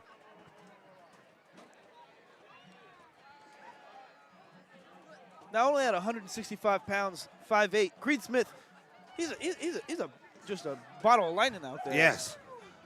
Waverly takes the ball here, 2 wide streets to the left, 1 to the right. They turn, hand it up, fake handoff to Creed Smith, and incomplete, intended to Swords. Looked like might have got a hand on it on the DY. The pass deflection there. Guys, what I want to say here about Waverly, I know it might seem like we're a little biased here because we are on their side, but Waverly and Unioto are in our fantasy, so we are not biased here at all.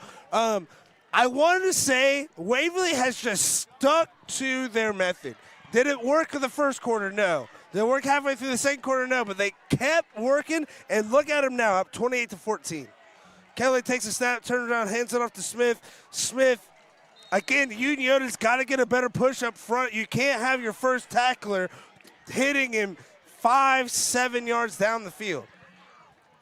I'm looking down my defense, and I'm trying to find somebody that looks enthused. I'm not seeing the enthusiasm I want out of the defensive line right now.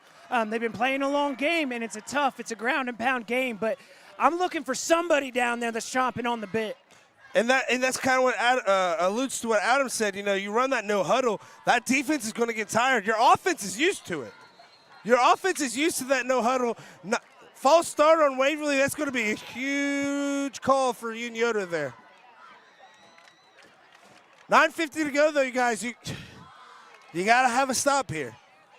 Now, you say it's a huge call there, but at the end of the day, you got Hurd getting 10 yards almost every carry, so that puts him within a very manageable fourth down situation right there, So manageable fourth down situation with a handoff. That's the scary part. Yeah, it's definitely not sad. It's scary for Unioto. It's impressive for Waverly. Yes.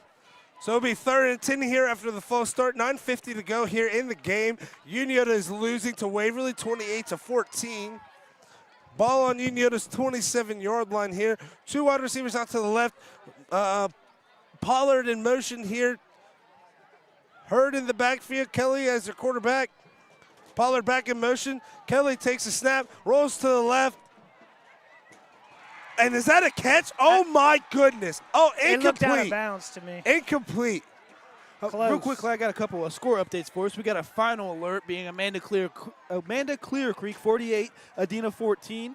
We have a tight game for Westfall. Bryce Wickline had just hit a 14-yard touchdown pass to make it a 35-30 lead for Westfall. Glad we're not playing Terrapin Station this week. And I believe that's all our updates for right now. Guys, if that was a complete pass, A, that's terrible. That would be terrible for Unioto, but B, that would be. Oh, Waverly's going for it here. I need to shut up and pay attention. 4th and 10. Kelly drops back. Incomplete.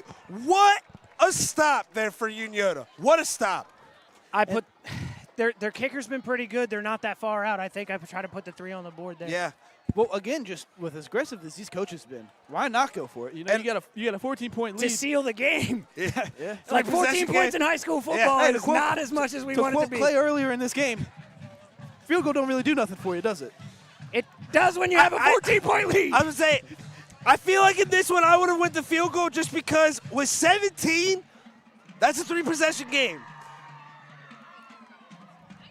I don't know, though. I love the aggressive calls here, you know. I feel like it's a little on brand for this game for Waverly to go there. You like the aggressive calls here. Unioto's going to come out 3 wide receivers to the right, 1 to the left. Looks like. It's a substitution. And that's just mishaps you cannot have if you're the Shermans down 2 touchdowns here. Oh, so Unioto wasted. I don't know, guys. I think. That's only a 5-yard penalty. I think I keep that timeout in my back pocket. I just take the 5 yards. They do have to score. Yeah. They're tucked back. They got to get some yards here. And Again, 100% is a we must do want to score. say we are not football coaches for a reason. This is just our opinion here. So before you guys want to belittle us, we know we suck. But we're just, again, Adam, what's your thoughts there? Timeout or take the yards? No, I'm taking the 5 yards. I'm taking the 5-yard penalty because, like you said, we got 9 minutes left in this ball game. You're gonna need those 3 timeouts trying to come back 14-0. Now I will say, if that's a 10-yard penalty, I don't mind the timeout. What about you? Because I don't know the exact rules on that. I think it's a 5-yard. If it would have been a 10, what are your thoughts? Still on the same side? Probably, I'm still probably taking Okay. that one. Honestly, I'm probably gonna, like I said, got to save those timeouts for when you're running your 2-minute drill, your 3-minute drill, something like that, late in the game, trying to make a comeback. So Unioto comes out of the timeout here again, down 28-14, 9:37 to go. Ball on their own 24-yard line. 3 wide receivers out to the right, 2 out to the left. Empty back set here for Newt Hoops. What do the Shermans do here? Newt takes a snap, drops back, quick pass here to Blake Hoops, but he is met quickly by number 6, Carson Peters. All the yards you can get. Honestly, that's what we need. You know, when you're talking about this game, there is 9 minutes, but you got to have a little bit of a sense of urgency, but again, no mistakes. It looks like the Waverly guys are giving them those short passes and then just coming up and making the tackle. Incomplete pass broken up by number 23 there. Michael Jordan. MJ out here, didn't even realize it too. But yeah, just going back into the Waverly defense, it looks like the coaching staff has said, give him the short throw and then come up and make the tackle. Just do not let, if they burn you here for a touchdown, Unioto's right back in this game. And you need them, even if they score a touchdown this drive. If it's a 5-6 minute drive, you've done your job as Waverly. You got to be sure with your tackling. Your coach has to trust you. If you're going to play that swarm defense, you cannot miss because they will make you pay. And Unioto takes another timeout. So Unioto burns 2 timeouts with 9 minutes to go, down 14 in the 4th quarter. Adam, I know you're a huge timeout guy, only from playing 2K with you. What are your thoughts on the timeouts here? Yeah, I mean, I just don't like those 2 timeouts in the same drive. So much time left on the field, or just on the clock. I know you got to get your play set. I know you got to run the right play there. I don't know. I'm on your side, Adam. I'm a coach.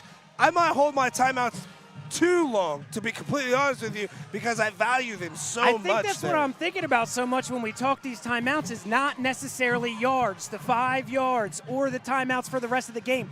They have to score. Yes. They have a runner on the other side of the ball point. that does not put the ball on the ground. They can put a nail in this coffin easy as pie, as they've already done with these 2 drives. It's just you have to score on this drive. You make a very, very, very good point there, No, Tony. absolutely. This is the must-drive score. Yes. Like, So if he needs more time to get those plays in, and Wow, and that's a it's fumble. just- they're blowing No, it they're dead going to there. call him down. That's a huge sack there by Waverly. Not just by one person. It looked about by 3 or 4 people there.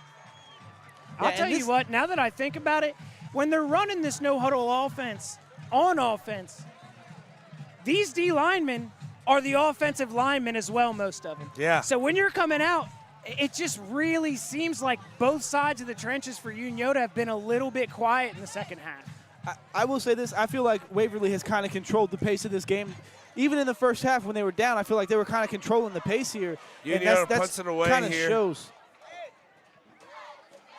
Over Jace Hurt's head, out to the 30. What a great punt there by Unioto. At least they flipped the field position. But, Adam, I like what you were saying there. You know, Unioto came out and they got those 2 touchdowns, but ever since then, Waverly's really been in control of this game. Yeah.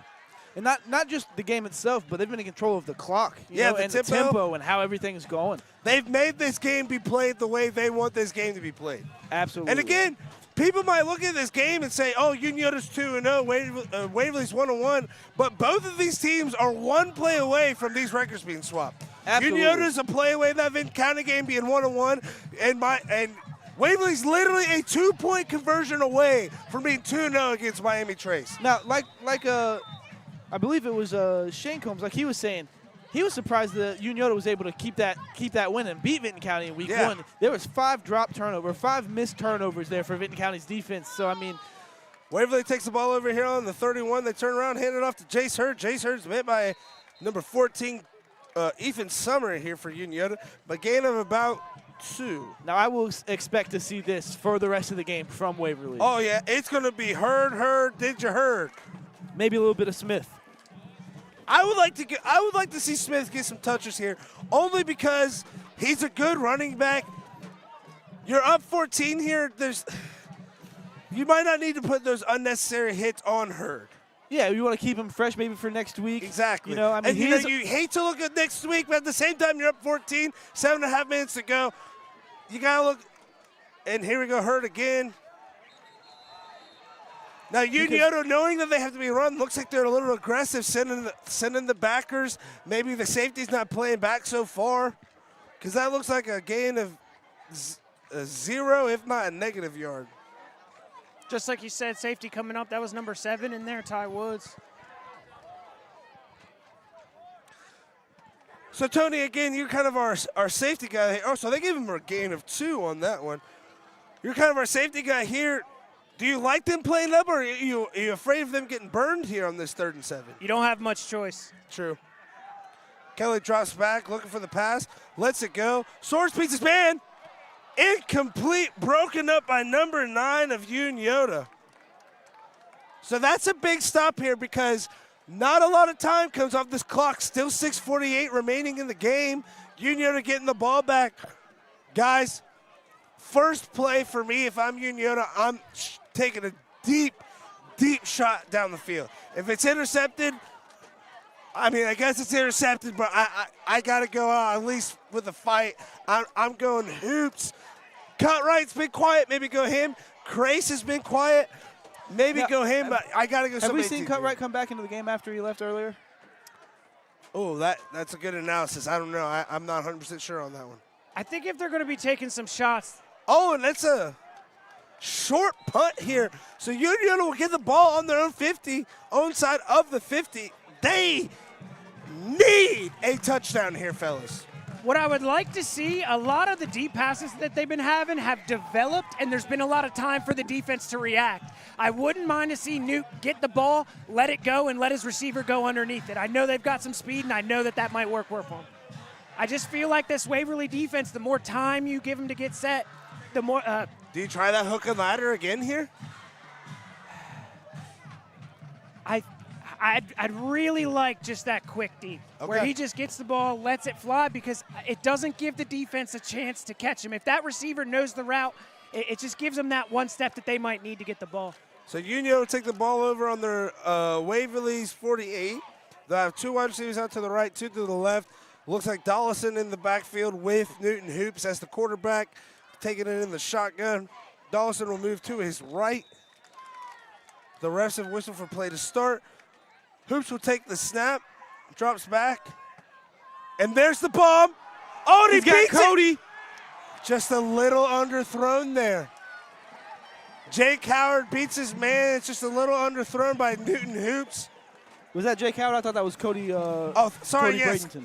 I keep getting Howard and Crace. They backwards. have very, very similar builds. And one's 6 and one's 8. You know what I mean? Like, those are 2 numbers I feel like at a glance you could kind of get mixed up a little bit. So Unio tries there. They go for the deep pass, just a little too short there from Newton Hoops. Guys, I think you got to go back to it. They beat it. They beat him. It's the air time. You're giving him a lot of time to react to the pass. True. Dollison making a couple people miss. Got to hold on to that football, though. Nice run there. Gain of About 6. Yeah, I want to say 6 or 7 on that one. 8. 8.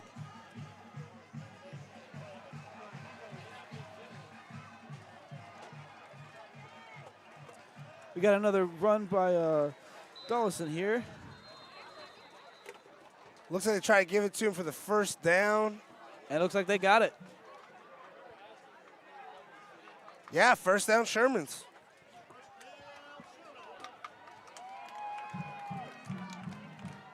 Again, we'd like to give a huge shout out here to Hammond Lawn Care. Needing anything done with your yard, he's the guy that you want to give a shout out to. Another huge shout out to the Cozy Inn. If you need a nice cold beverage and a nice juicy cheeseburger, that's the place you want to go to. Newton Hoops takes a step, drops back, airs it out. Oh no. Oh no. Right through the hands of number 6 for Waverly, Carson Peters, then right through the hands of number 1, Blake Hoops. Guys, Unioto's going deep here. They just got to connect on those passes. I mean, if Blake Hoops catches that, that's a touchdown. Not only puts you down 28-21, 5:49 to go. Tony, what are you thinking about these passes? I'm thinking about a Shelly dog, if I'm being honest, down at the Cozy Inn, okay? You're going to list everything and you're not going to give me the Shelly dog? I hate making the Shelly dog. I'll order 2. With that being said, They can't give up. I know that's not in this team. I know it's just a game of inches, and we're seeing just a couple inches off right now. Let's see if they can correct Hoops it. back again. Put Good some ball. air under this one. Good ball. Oh, that one is intended to Ashton Crace. So incomplete pass there for Unioto on 3rd and 10. So close. They have Inches every time. That's what they say, Tony. Football is a game of inches, and Unioto's been inches away from 2 touchdowns here. It kind of reminds me of Oak Hill last week, man. A couple drop passes for a big touchdown that can really change the outcome of this game. So Unioto, sorry, that was 2nd and 10, so it looks like it's 3rd and 10 here for Unioto. Guys, 4 down territory. Are you going for the home run play again, or are you just trying to get some yards to make that 4th down, if you have it, a little bit more necessary? We're about to find out. Little screen pass. Oh, no. Dollison. It looked like Waverly was all over that screen pass. I was surprised they got there. They were. I'd like for the other receivers to sell that a little bit better as well. You got to sell off the line like you're still going to run a route. You can't walk out like you're going to go slow and block. So Hoops to Dollison there for a 3-yard gain. I'll tell you what, I still see a lot of spirit on the sideline. I really, really like the way this team plays, and that's why still to this second, if you look at they the got bottom, a chance. if you look at the bottom of the screen here, you can kind of see Cutright pacing back and forth. This is the first time I've seen him on the sideline since he's came out and got up, so that's good. That's good. Big pass, just a little inaccurate there. Intended for number 20, Cody Braden. Guys, that's a great defensive stand there by the Tigers, you know. Again, Unioto 2 big passes away from getting a touchdown there to make this a one-score game. With 5:12 to go in the game, I think Waverly's just going to turn around, and you heard it here first. I think they're just going to ground and pound and let this clock run. Like you said there on third down, I like the idea of maybe going for it as opposed to doing going for as a run, as opposed to doing that screen pass. Yeah, I think if you can make it 3rd and 5, maybe a 3rd and 4, you make Waverly have to think run a little bit, so then they can't sell out on the pass. Waverly going to be in the gun, 3 wide receivers to the left, 1 to the right. Looks like Jace Hurd in the backfield. Sparks in motion, and they're just going to turn and hand it here to Hurd. Looks like a gain of 1 there.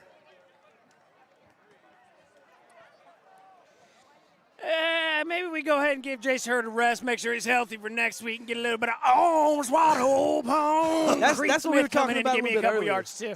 Yeah, we were talking about that earlier, getting Creed a little bit more touches, but Clay said he was like, you don't want to be looking at next week, but at the same time, 6 feet from the edge, and I'm cleaning. Maybe 6 feet. Ain't so far down. So Waverly's going to take the ball over here, 2nd and 7 with 4:30 to go in the game, up 28-14. Kelly in the backfield, 2 wide receivers to the left, 1 to the right.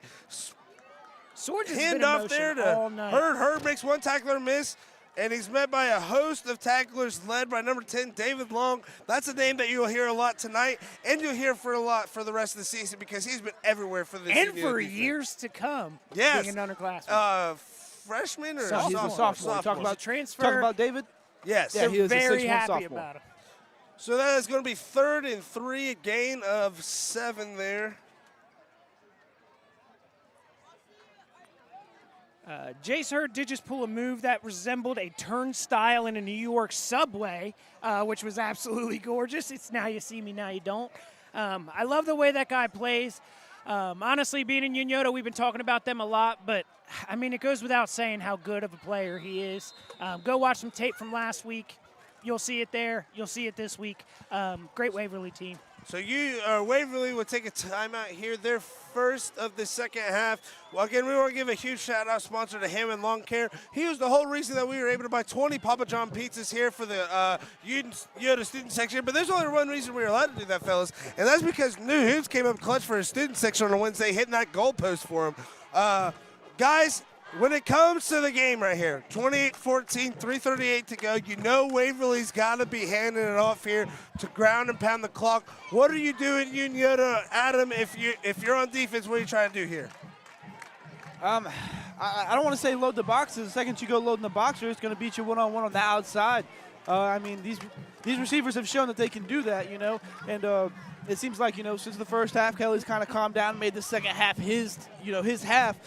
So, I mean, yeah, I mean, Tony, you what are you play your thinking regular here? defense and just kind of Field goal down. block. Send them. Nothing to lose. Back Send against in the the house. wall. Don't look at our past. We don't live there anymore. So 3rd and 3 here for Waverly from the 39. It looks like we're going to send Swords here in motion. Kelly in the gun. Oh, wow. Number 54. Oh, he's still up.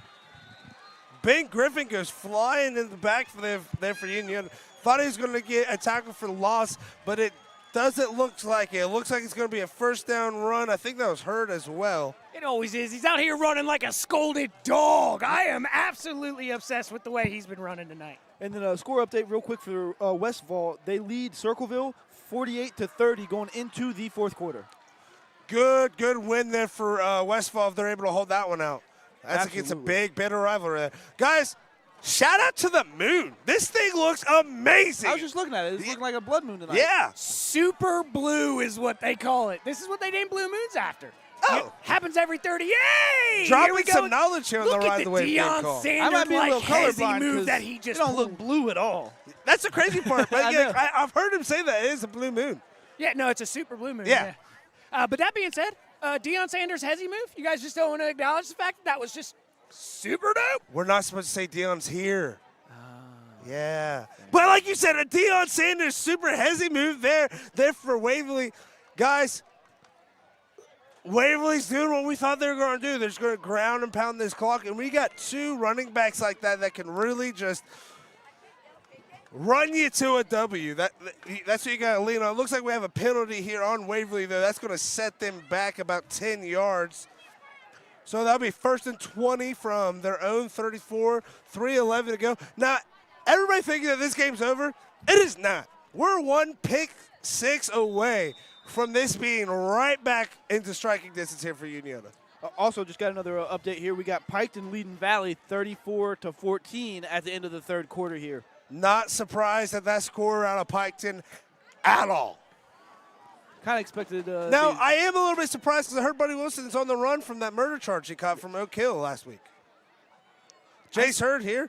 Nice I heard little they 5 didn't yard dig run. that kid up. They just buried him under the stadium. Yeah. They figured Kinda that the like the cost Ted of the Lasso backhoe from effect. the week before, it was just the expenses are out of control. State Farm already canceled the insurance policy for the league because of Zane Brownfield. Herbie Strain said, I ain't covering that. They can't. They can't. So that'll be a gain of About 2.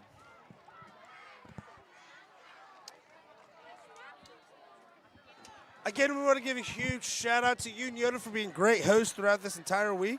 Waverly comes out in the shotgun, 2 running backs behind them. Looks like they're going to give a handoff to Cade Carroll here, number 4. That's Quentin Hurd. My apologies. Yep. Also, update from the Paint Valley side of things. Preston Farbar just scored a touchdown, running it in. Goes ahead, gets the 2-point conversion as well. Paint Valley's leading 29-15 with 2:41 left to play. Let's go, Cats! Battle of 41. You thought that was going back to McLean? It wasn't. It's stayed right there in Bay Valley. Whoa! But anyways, They do have a shiny new trophy that they're going to bring home with them tonight as well, baby. That's the only thing out there because, they're out in the middle of nowhere. Hey, out in the middle of nowhere with a trophy. Waverly's going to turn handing off to Hurd again here, but it's not going to be the Hurd that you're thinking of. It is Quentin Hurd with another run there.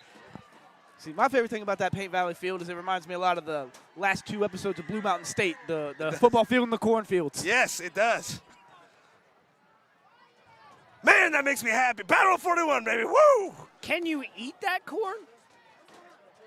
It depends on who you ask. A lot of people told me this Ohio corn, not all of it's edible. I'm confused. Me too. I haven't met a piece of corn from Ohio I couldn't eat. I'll tell you what. I think it's pretty clear that we like corn on this podcast. Yeah, now. I'll tell you what. So it looks like Waverly will take a timeout here, 4th and 8. I'm sure you guys are getting tired about hearing us talk about corn, but too bad because Big you love lump of knobs. It's got the juice. 28-14 here for Waverly, 1:20 to go.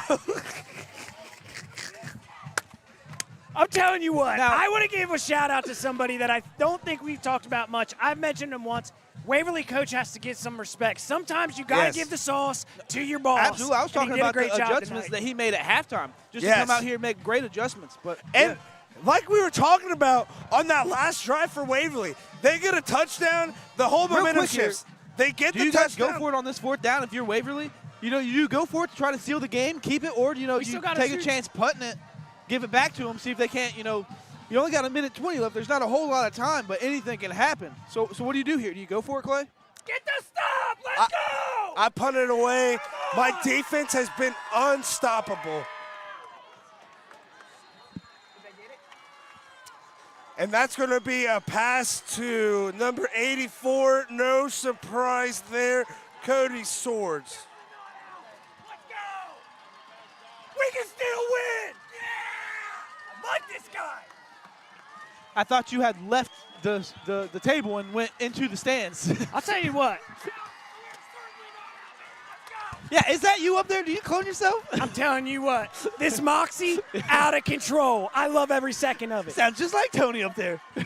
So 28-14, 50 seconds left. Waverly in the victory formation. And they will take a knee here.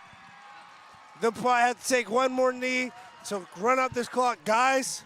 Hard-fought game here by Waverly and Unioto. Well-deserved win by Waverly. Just look. Not saying Unioto did, but it just looks like they didn't give up. They wanted it a little bit more. And, yeah, I mean, it's just it's a tough loss for Unioto. I'm looking forward to seeing them come out week 4 and get it done. But again, this Waverly team, they could have easily started this year off 3-0 as opposed to 2-1. And Waverly gets the win here, like we were talking about, 28-14.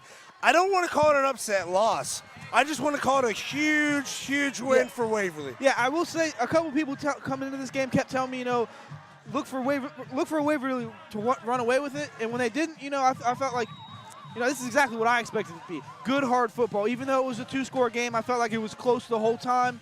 It was a couple drop passes away from it being a 1-score game. Great football had here tonight. Yes, I like you said, Adam, what a football game. The first game we had, Payne Valley versus Blanchester. Payne Valley wins that pretty handily from start to finish. Then we go down to Piketon. Piketon wins pretty handily from start to finish. It's nice to get a great football game to go here. Unioto comes out with an electric first touchdown. Then they get another touchdown. They go 14-0. It looks like it's going to be all Unioto all night. Waverly's defense finally, they have the bend don't break attitude. They turn around, get a couple of stops, get a touchdown themselves. Then to end the first half, a hook and ladder of the ages for a touchdown to Jace Hurd. Yes. No doubt about it. No, that was play of the game. That switched the momentum. That took everything away from Unioto, and it gave it to Waverly. Yeah, and then, like we've been saying, great second half adjustments by the Waverly coaches to come out, give a goose egg to Unioto, and then put up 2 touches by yourself. Honestly, Waverly Tigers, celebrate this one. You earned it all night. These Tigers earned their stripes. Yeah, absolutely. Against a great defense Unioto. like Unioto's defense. Again, one of the top defenses in our fantasy league that since we've been keeping the fantasy points, just dogs on the defensive side of the field. I wonder how much of it was conditioning. Yes. Just Waverly being the better conditioned team, running that hurry up, that no huddle offense, just kind of keeping Unioto on their heels, kind of, keeping them moving, getting them wore down. So I feel like that was a big part of this win, along with the halftime adjustments made by that coaching staff over there at Waverly. Tony, what are your thoughts on tonight's game? I just ditto what he just said, to be honest with you. Yeah. Give Unioto their respect here to play their alma mater. Again, I want to give a huge shout out to Waverly here, man. I mean, it's hard, especially as a high school football team, to go down 14-0 early and to just battle back and get a hard-fought dub like that. And this right here is speaking to this Unioto team, still holding true to the tradition after a hard-fought loss, coming out. Because at the end of the day, that's still your brothers out there. You guys are going to play this football season. If you're a junior or sophomore, you got 1 or 2 more in left. But when you're done with this sport, when you're graduated, you come back and you think about these games. I honestly don't think about a lot of the wins that I had in high school. I think about a lot of the losses and how me and some of the best friends I had in my entire life were still able to come together and be there for each other. That's honestly some of the best friendships you'll make are the friends that come and pick you up after a loss. Yes. Your teammates, being a Because County you've been Viking, through the hard times together. being a Viking, there's a lot of hard knit, going on in the. I went to Payne Valley. Yeah, when I was in school. But yeah, no, I mean, it's just you hate to see it. You hate to see any team lose. Somebody's got to lose. But it's just great game by both of these teams, man. So, Tony, I got to take it to you here. We're talking about give the ball to Jace Hurd. Give the ball to Jace Hurd. Waverly comes out in the second half, or they close the first half with that Jace Hurd pitch and catch for the hook and ladder. They come out the second half. They give it to him a little bit, but they still spread the love. I got to get your thoughts. I know you've been giving a big shout-out to Waverly's coach here. Give me your last thoughts on Waverly's big win tonight. It just seemed like he had an answer for everything. Every time they found something that worked, the second that it worked, he switched to something else. When you do that, it just allows for the defense's corrections to mean nothing.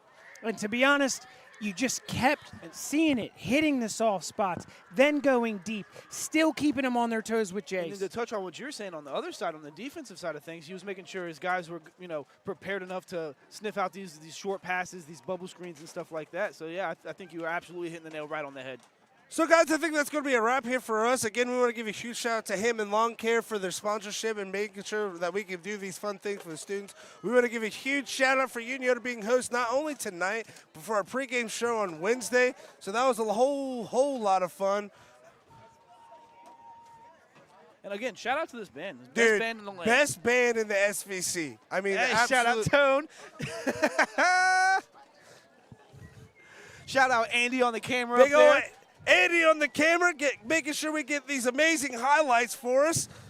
I really wish we could put the camera on him somehow because it's pretty epic how great he Again, looks up in that all press these box. amazing replays that you see, In the all back of these my head amazing looks camera ridiculous. angles are brought to you by Andy and our own Derek Borland, as we call him, MBD. We wouldn't be able to do what we're doing without those two amazing people being able to bring the game to you guys.